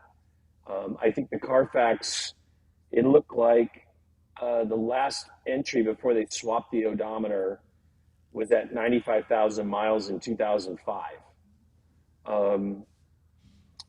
But yeah, am I supposed to come up with a bid now, or? No, we'll start the bids here. Let's, Chef, what do you think of this car? I don't know much about the classic Audis. Is there a collectible market there for old Audis? I mean, I know old Volkswagens, for example, and even Saabs, have a market, but I don't really know is there a big Audi market? I mean, BMW has an old market as well, but I've never really heard of an older Audi market. Oh yeah, for sure. Previous generations of the Audis, when they really came out with the Quattros, a lot of the 80s Audis, if they're in good condition, the UR Quattro that Paul was referring to, and then the Coupe Quattro, which was the homologation car, is hundreds of thousands of dollars, and they did bring a handful to the United States. But those cars, the collectible quality Audis from the 80s, are few and far between, which is probably why they bring the money. But these cars, even if this thing was mint, it's not going to break the bank. Yeah, but you do see them in I mean, they are definitely an enthusiast car. You show up to any car meet in the Northwest or in LA or whatever. This car to Audi is what the Corrado is to Volkswagen. I'm not saying it's the same car, but it's that kind of, it fits into that space. It's in between like the A4 when they updated everything, and then, you know, the more boxy older Quattros from the previous generation. They just kind of like fit in that weird space, and they didn't make a ton of them. The 90s sucked for German cars for sales, and when people see one of these, just like they do with a Corrado, they go ape-ish if they're into this kind of stuff. I would be surprised to see one this nice show up at a car show, and I would probably walk past a row of 911s to go look at this thing, just because you're just not going to see one this clean and this nice. Does that mean I want to buy one or would spend a bunch of money on one? That's a different story. And there it is. Michael Deeb, what do we think this car is going to bring? What would you rather have, the Corrado or this? I would rather have this. I'll say it. I know that's blasphemy to a lot of people, but I way would rather have this car over a Corrado. I'll say if I'm doing Volkswagen, it's Scirocco for that money. But you can keep your Corrados. I don't really like Corrados at all, even a VR6 one. But this car, heck yeah, I want this thing. What's this one going to be? So JP, our car closes tomorrow on Bring a Trailer. It's currently sitting at $9,850 on just 7 bids. So this car, as we've said, you know, they're just not out there, and hence the reason when you see one and it's at a car show, people kind of clamor to it. It's just, I don't think there's a lot left on the road. So with that in mind, I think this car is going to do okay. It's basically at 10 grand. Do I think it's going to hit 20? No, but I think it'll probably bring more than 15. So I'll give you $16,000 and send it back to you, JP. At 9,800 today, closes tomorrow. I'm at 16,000. Where are you at? I'm going to say $15,090. I don't think it's going to double where it's at, which is not uncommon for BAT, but we've also seen some stalling on auctions here. It all comes down to whether or not the seller has a reasonable reserve. And it's an interesting take that Paul brings up, that this could be a diamond in the rough. If you're digging into this ad, we tend to just kind of gloss over them. But if there's something here, and this really is a nice one, I haven't seen one this clean in a long time. And if this were a Corrado this clean, it would probably bring $30,000-$40,000. Same thing with a Scirocco or something like that. But unfortunately, the Audi doesn't have that big base like Chef was talking about. Paul, what do you think? I think that the guy who sold the 129-mile 993 turbo and this person should actually do a group buy and a photographer and do a better listing. Yeah, because I think this might be a good car, and I think with the right presentation, answering the questions that they know the Audi people will be asking, or some. Like, I put myself in this position. I look at that car going, I like that car. I would pay $20,000 if I knew that I could drive it home from Torrance that's 30 miles away. But I look at that and I go, That's a good question. And then I go, well, let me just go on to Yelp and see how many Audi mechanics, vintage Audi mechanics, are in Southern California, which is the best chance of finding one. So I think the car could have the potential of getting in the high teens, maybe into the 20s with the right presentation. I think that it's going to sell for $13,500. 13.5. Chef, where are you at? Well, he just took my guess, so I'm gonna have to go. I'm gonna have to go 13.6. 13.6. Okay. Why wouldn't you throw a nine? Why wouldn't you go 13.90 to get all cute like I am? All right, 13.6. Because that would put him under Paul. So yeah, I think it's gonna wiggle about $5,000 more from where it is now. Is what I think. Yep. All right, those are good bids. Those are good bids. All right, Nerd Herd and the Nerd Nation, what do you guys think this little Audi will bring? Will it stall out? We'll find out soon. Okay, we've got a couple more cars. Michael Deeb, let's get through the intro on these next couple a little quicker because we are going long. And just shout out to the Nerd Herd. Thanks for hanging out with us for so long, guys. We're having a great time with you tonight and our guests. So what's the next car? All right, JP, also on Cars and Bids is this 1989 BMW Z1 with 21,100 miles that is located in Ridgewood, New Jersey. The Z1 is a car that BMW never homologated, or I guess, ran through the Department of Traffic for sale in the United States. So this is one of those unobtainium cars that we would see magazine articles about back in period, while all the rich playboys on the Riviera could buy one of these and keep it at his pied-à-terre on the coast, depending on what country he was in. Neat little car, but I always felt like the Z1 promised a lot of performance where it rarely delivered. These cars really just had a 2.5 liter inline six with just about 170 horsepower and 160 pound-foot of torque.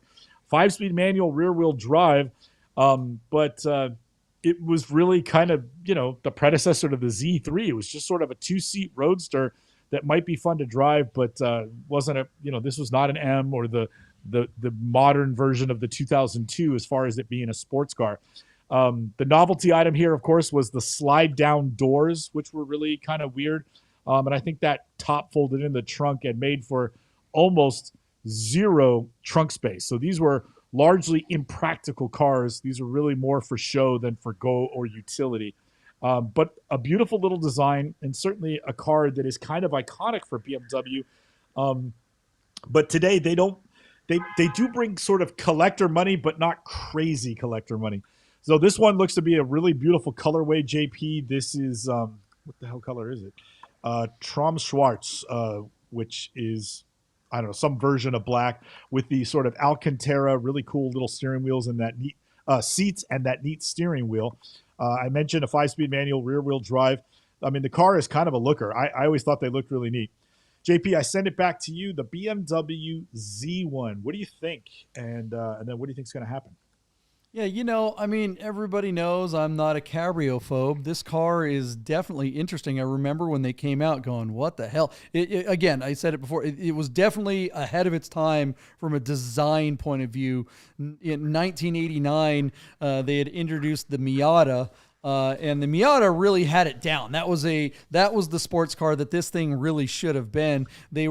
This seems to me like back in the era when they would always introduce a car at a car show, like the International Auto Show in Germany or LA or something like that.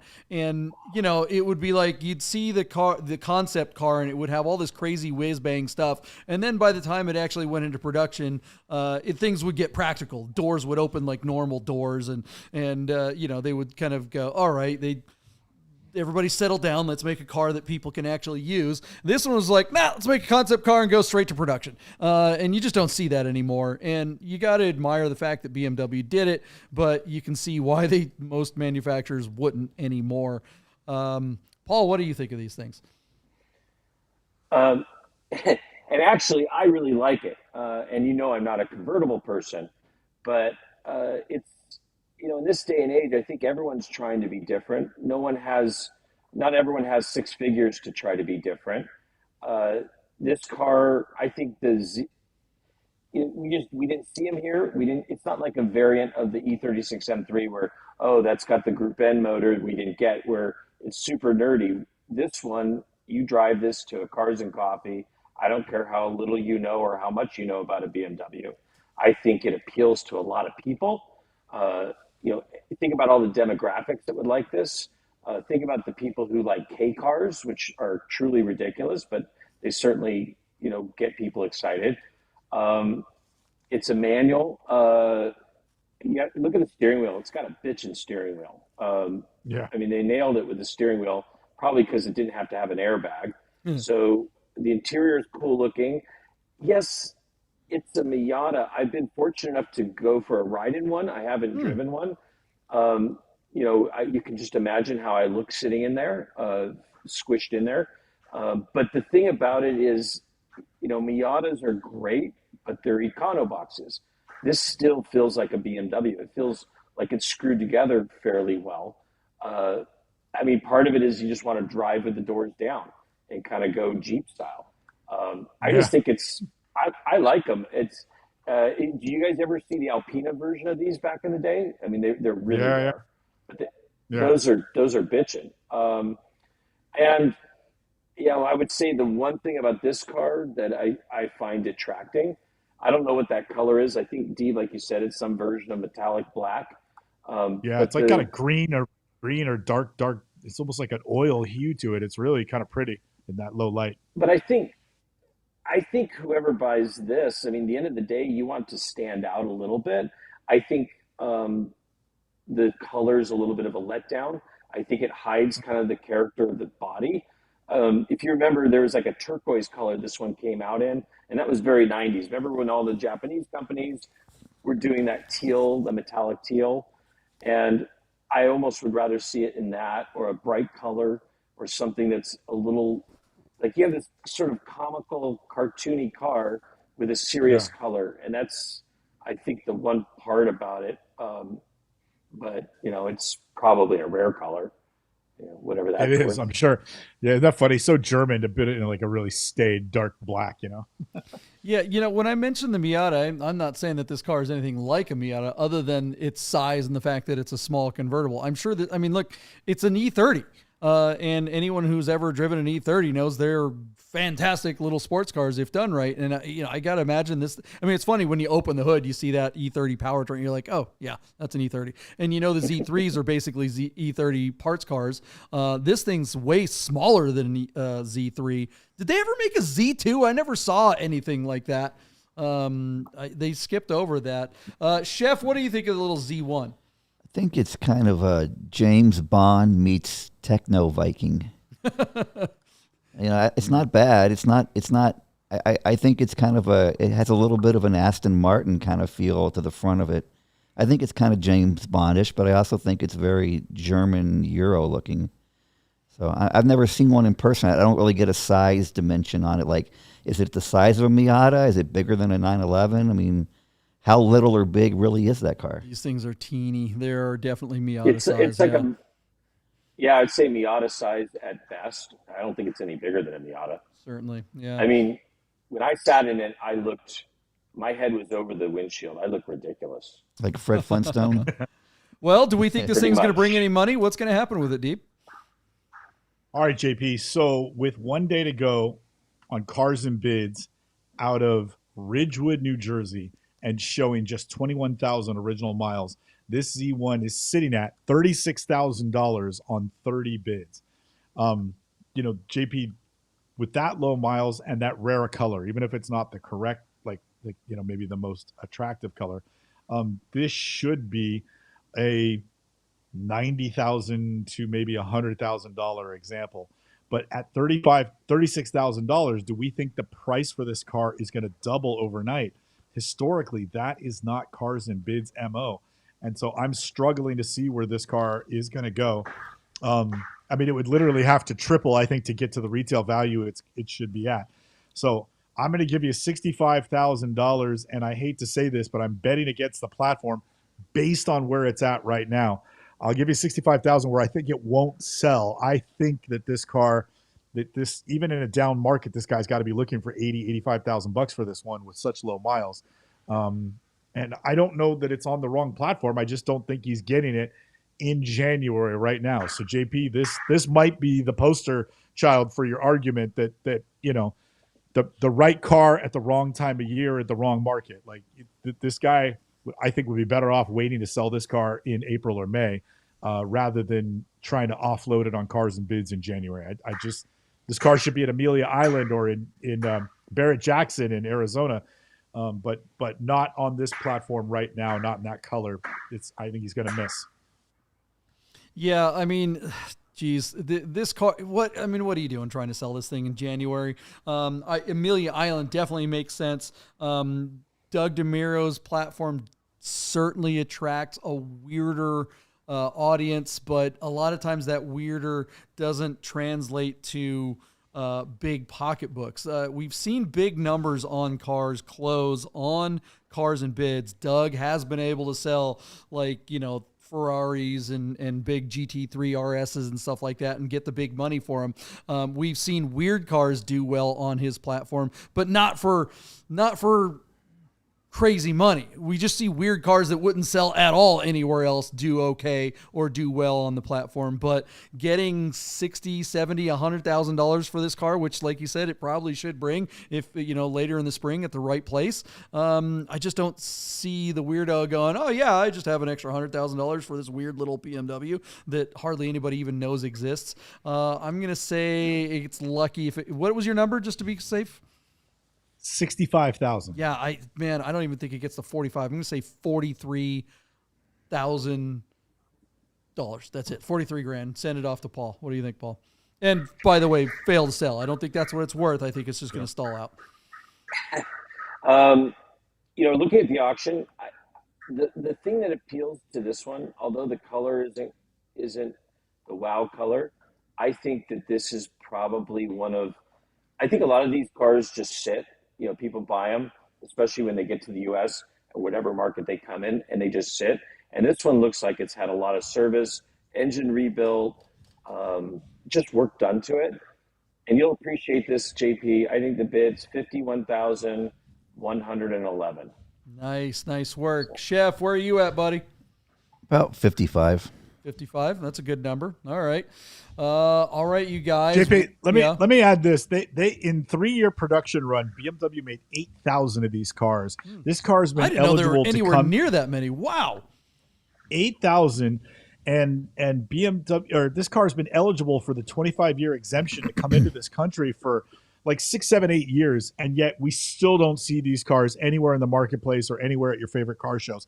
So it just sort of tells you that, despite everybody kind of thinking like, oh yeah, that's a really nice car, not a lot of people want to own them, or more of them would be here. They're certainly not cost prohibitive. It's not like trying to bring in a 964 RS, which is still cheaper overseas than it is here. But the market isn't exactly flooded with them either. 8,000 of these cars, and there's just there's only a couple handful of them in the United States. And I say that jokingly. I'm sure there's several hundred, but you just don't see them. I mean, it's a neat little car, and it's definitely going to get a lot more. It's it's the kind of car that would get some reaction at a Cars and Coffee and that kind of thing. But I mean, if you're going to be spending $30,000, wouldn't you guys rather have like a Z3 M Roadster with the big S54 or something like that, the late model version? That's so much more car. Yeah, it's not going to be as cool at Cars and Coffee, but holy cow, you've got actual performance. Would you rather have that, or would you rather have the Cars and Coffee cachet? What do you guys think? I would rather have the Z1. Yeah. Because the Roadster it's another dated performance car. The Z1 will always be a cool thing, and they do drive really. I mean, I didn't drive it, but I went for a ride. And I'm like, just like you said, it is like a lightweight. Imagine a completely E30 lightweight, stripped out E30. Well, yeah, but it's an E30 Speedster. So is a Z3 with even the S52 version. I mean, that's good Lord compared to this thing performance wise, and it's the same damn platform. It's basically the same car. The doors don't go up and down. My argument with the Z3 I'm looking at my race car, my Z3M Coupe in the back. Those were built in Spartanburg, South Carolina, and they are everything American made, shitty, crappy. even the M's, really? I didn't know that.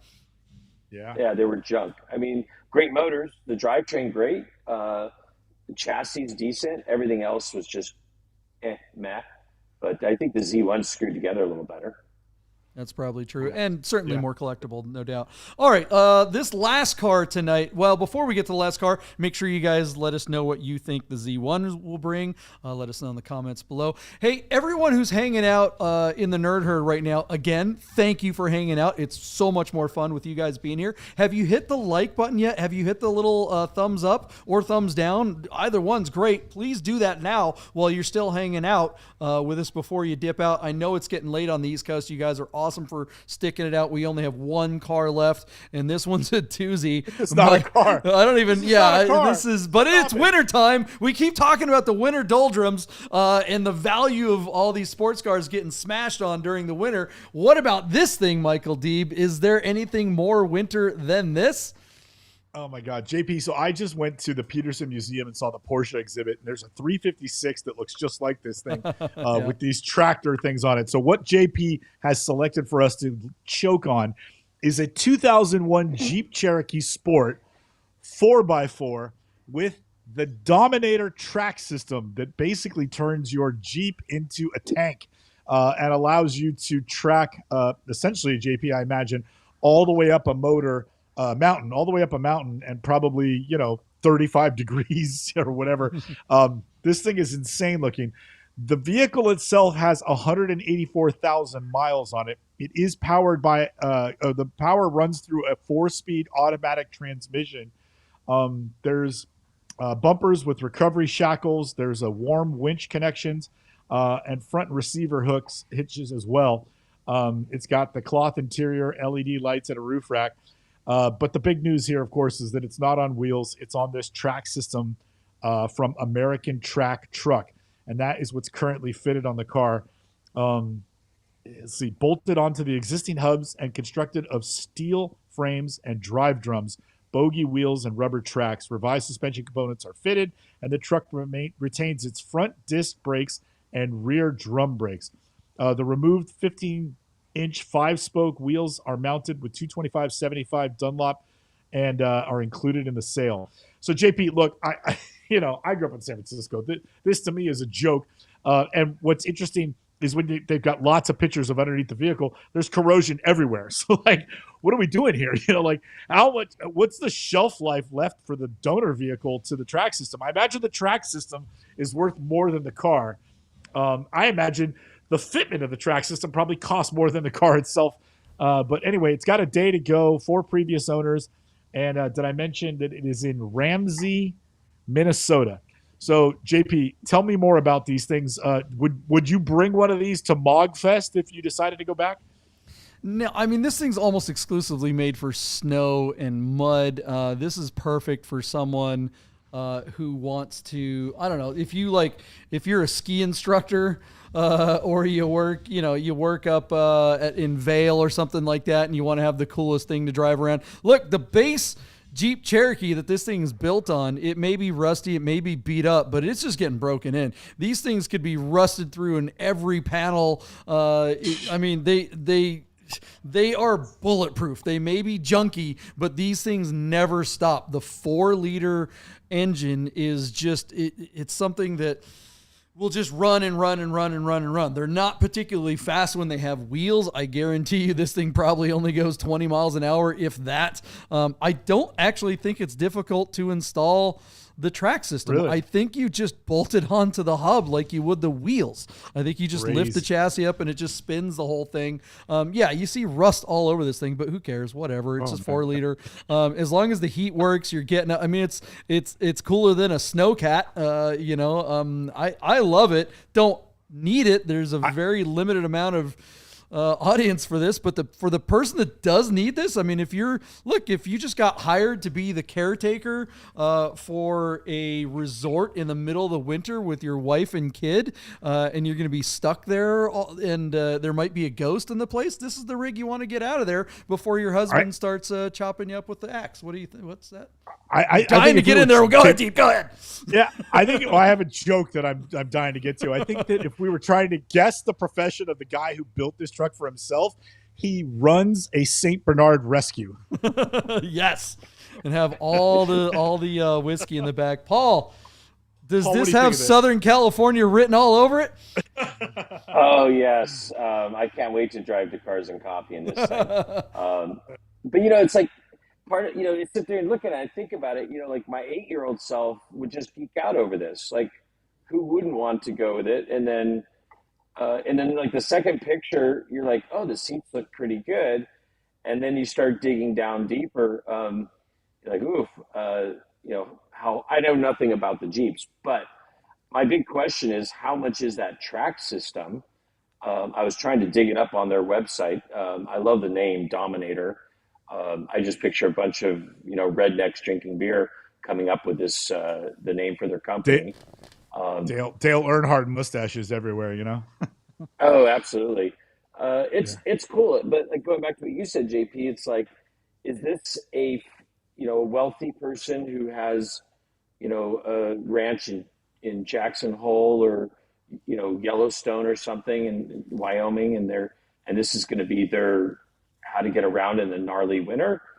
Or, I mean, I'm not sure who the market segment is for this thing. Or how expensive it is just to take this system and put it on. Like, first thing I thought of is imagine this on an old Defender or something.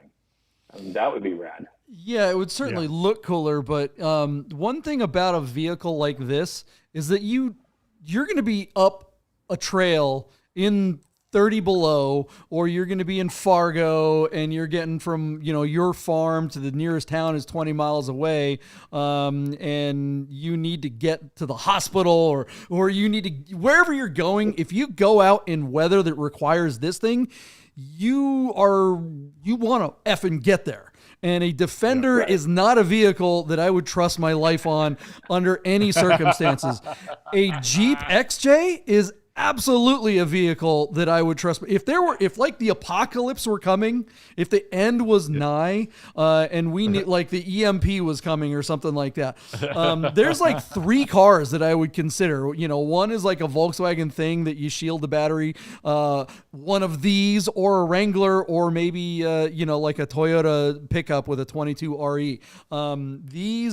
These have torque, and you are going to, you couldn't put this track system. You could, but it wouldn't work very well if you put it on something like the Toyota, because the Toyota just doesn't have any torque. The inline 4-liter straight 6 in this little Jeep is not a fast, high revving engine. It's all about torque. It's all about crawling. And this is a vehicle that you get through the winter with in a really, really terrible situation. So that's why, who cares if it's rusty underneath? It just doesn't freaking matter. It's just going to keep working. Chef, what do you think of this thing? I didn't see the details. Does it have a stereo?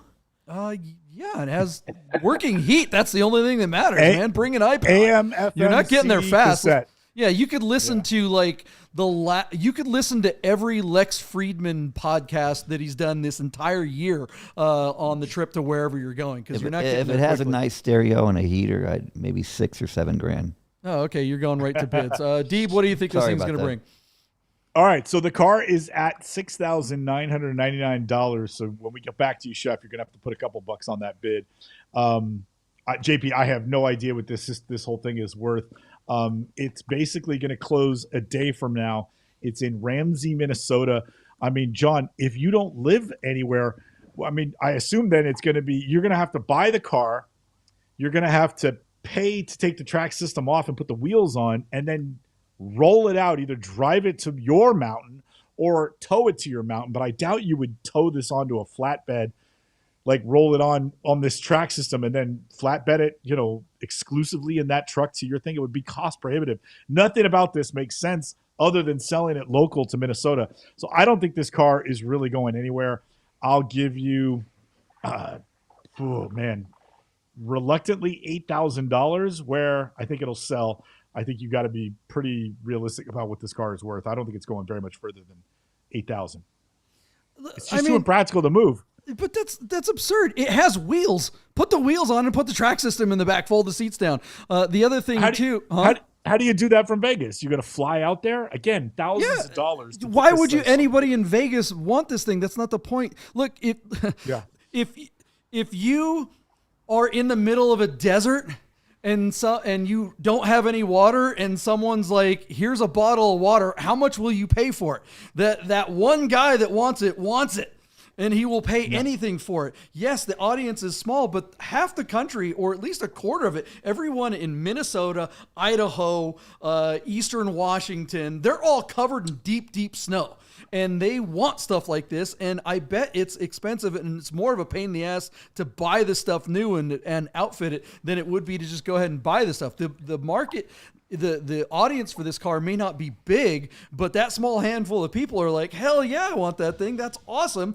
You're not buying this because this is the only car you have. If you have this thing, it's for your ranch, and you already have a Dodge Ram and whatever other stuff you drive when it's not 8 feet of snow. This is that thing that goes in the barn and sits there, and you use it that 1 or 2 times when you need it. What was your bid again?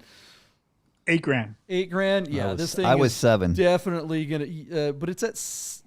$69.99. Yeah. I didn't know that when I bid, yeah. but I'm still sleeping at $7,000. So you think it's gonna get $1 more? Deeb's at $8,000. Look, I'm gonna double it. I think it doubles tomorrow, and it's snowing tomorrow. Where the people that want this thing, they have nothing else to do, and they're just gonna drive across the. So you think this thing's getting put in a barn and stored, and that's how it got 100? It's going to get used 185,000 miles on it. Yeah, because it didn't have the tracks on it the whole time, Chef. Okay. It's just an old beat up. I mean, the truck by itself is worth $5,000 or $6,000. I mean, these Cherokees do have a market even when they're rusted and beat up. And so the guy probably drove the living hell out of it. You look at this track system.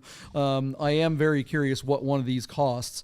But the track system is not nearly as old as the truck. And if you're going to put this on something, you're not going to put it on a really nice truck because, again, it's just going to sit in a barn. You're going to use it twice a year. It's either going to be a novelty or it's going to be a necessity thing. So, yeah, I'm at, let's see here. So it's at $7,000 now. So I'm going $16,500 and send it to Paul after my rant. Today, Paul's asleep. So Paul's got to sleep. You put Paul to sleep with your rant. So I did a quick search on the Dominator track system from whatever, American Truck something. And it says they average around $9,500 for a set. And I think you're right. The more I listen to what you're saying, JP, I think you're right. I think there's people out there, like how many people I know, perfect example, my wife needs a new car and she wants all-wheel drive for the one frickin' time we go to the mountains per year. And I'm like, no, we'll rent a car. But that's sort of the American way. We think, we're going to haul something once, we get a truck. We're going to go to the mountains once, we buy all-wheel drive. We're going to go on vacation, we buy the whole RV or the camper, we finance it for 30 years. So I think someone's going to look at this and go, wow, $9,500 if I want this set up. It's already got a reasonably attractive, respectable thing that I can just drive to the ground. I wonder, how much is that Jeep? 184,000 mile, 2001 Cherokee. I don't know, $5,000. Yeah, give or take. With that much rust, give or take. Yeah. They just bring the money, man, because they just never quit. It's like an old Toyota pickup truck would bring that much with the same amount of rust and beat upness. And so I think you're still a little bit generous because I think. Even though people have cabin fever, they have nothing else to do but buy shit like this. I think they're going to just go, okay, wait a minute, and pray that someone overbids them. I think the number is going to be $14,001. I think you're probably going to win it. Chef, do you want to amend your bid since you jumped in before you even know? It's going to bring $1 more. Well, I don't even think the car's street legal. I mean, I think it's great for the mountains, like you say. But if you say it goes 20 miles an hour and, you were buying it for your wife, Deeb, and the mountain's 60 miles away, it's going to take you 3 hours to get That's not what it's for. What do you buy a snowmobile for? You Right, don't buy so it to commute to work. You buy it right. to have fun in. So just buy a snowmobile then. Snowmobile's freaking cold. There's no heat in a snowmobile. You can't put 5 people on a snowmobile. What are you guys talking about? You know how much a snowcat costs? What about the Sherpa? We've talked about the Sherpa we did a couple of months ago, and that thing was like $95,000. And if it costs you could drive across a lake. Yeah, but you couldn't drive it on the road. This you could drive down. If you lived way up the hill where the road isn't, you don't want to buy a snowplow, so you get stuck in your ranch and you want to go down your 6-mile driveway down to the road that is snowplowed. You take this down to the bottom of the hill, and then you get on the road and you go to the store or whatever, or you have another vehicle parked at the bottom. I don't know. There's people buy ish like this for stupid reasons, but those people want this stuff. If they're getting $9,000 for just the track system and it's like $5,000 for the truck, this is already paired up. It's already ready to go. Just have a truck come and pick it up and bring it to you and you're good to go. John, but based on the idea that if the donor car You're is such a 5 Californian. and the system is 10 and you're $15,000 to replace it, why do you think they would get $15,000 for this one? Because it's done. Yeah. You have to buy all that but stuff you said and put it together. So easy. You just said it was so easy to do. It is, but it's still easier to just buy it done. Okay. So Deeb, here's the thing is you didn't realize this, but John actually works for Dominator Track System. Absolutely. He's dying on that snowy mountain. His boss said you need to convert Chef to buy one of our systems never for the night's out. And we want to shout out to our latest sponsor, Dominator. Make any car into an off-road tank. Call Dominator today. Yeah, and you get a watch from Hoursmith. Chef will be the first one to put the Dominator system on a 996 turbo. That'll be Rami. No, the Rami will be Rami. I was about to say Rami. That'll be the Raminator. Well, I mean, that's the thing. You're right, Paul, about the whole Defender thing. You know, Rami has that. He has the Defender that has an LS8 or what is it? The LS whatever engine that is swap with it's got a 4-liter supercharger on it. So I mean, it is just bonkers, right? So you take only one supercharger. I know. Come on, what a loser. So you know, I don't know how many horsepower he hasn't dynoed it yet. I think it'll just blow the dyno up. But this vehicle, it's only 2-wheel drive. So you just take the back wheels off, put the 2 tracks on it, and leave the front 2 wheels on it, and just make it a half track. And you just rip then you do both. No, actually, John, you put skis on the front. Yes, now we're talking. Runners. Yeah. Oh my God, we are so doing that. What's the over/under? Holy that cow! Not only do you get the price right, but what happens if Rami's the one who buys it? Well, I mean, I'm calling him as soon as the show's over. I'm like, buy this thing just so you can get the what do you call it? The Dominator tracks, and you'll have 4 of them. And when you break the first 2, you can take the other 2 and put them on the back, and you'll have another set. Perfect. Deeb is just can I go to bed now? All right. Hey, Chef, thanks for hanging out with us tonight. Oh, it looks like his camera's out already. So he's all done. Auto Kennel, Paul, thank you. Anything you want to plug before we're all done for the evening? This you'll see it. It's not live yet. It gets photographed tomorrow. It's a 1987 911 Cabriolet, diamond blue metallic, 91,000 miles. It's going to be live on Monday. It just had a $20,000 top-end engine rebuild. Wow. JP, that's nice car. All over it. Yeah. Too nice for me. Paul, are you going to come to the Toy and Lit Show weekend and do all that fun stuff? We're actually having our open house on Friday. Okay. It'll be all day, lunch, pizza, all that stuff. So we'll be here Friday. Saturday, I'm kind of hoping our friend, the professor, does a drive again. Remember, he used to do the professor run on Saturdays? Yeah, I have it on good authority that there is a short list being done. It'll probably be Friday, though, I think. Yeah, he's not going to do it. It's not going to be opened up to everyone.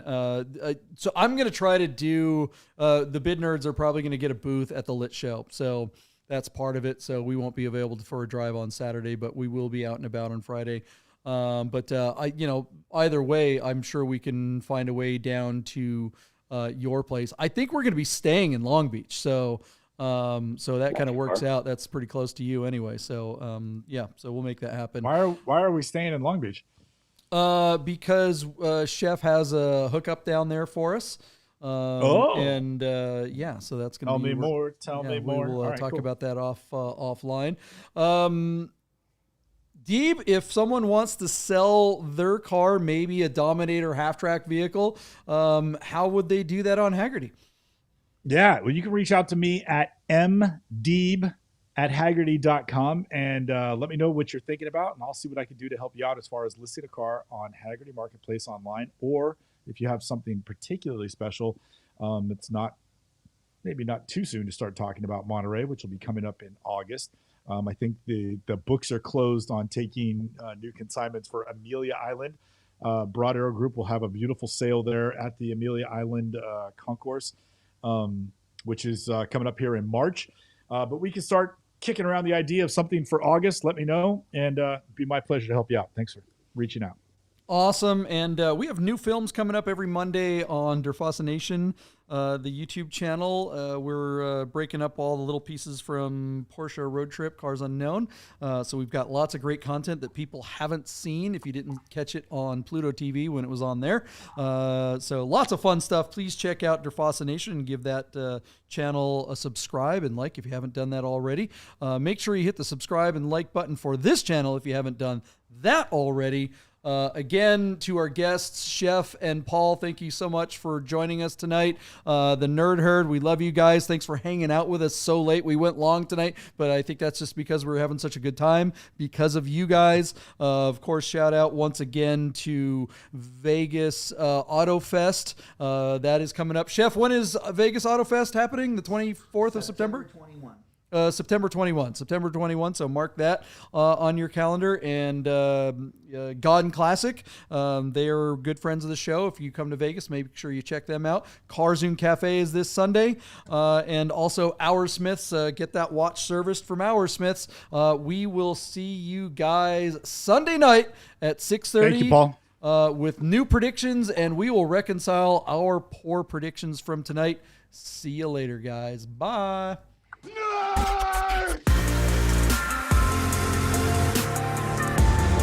Get those nerds!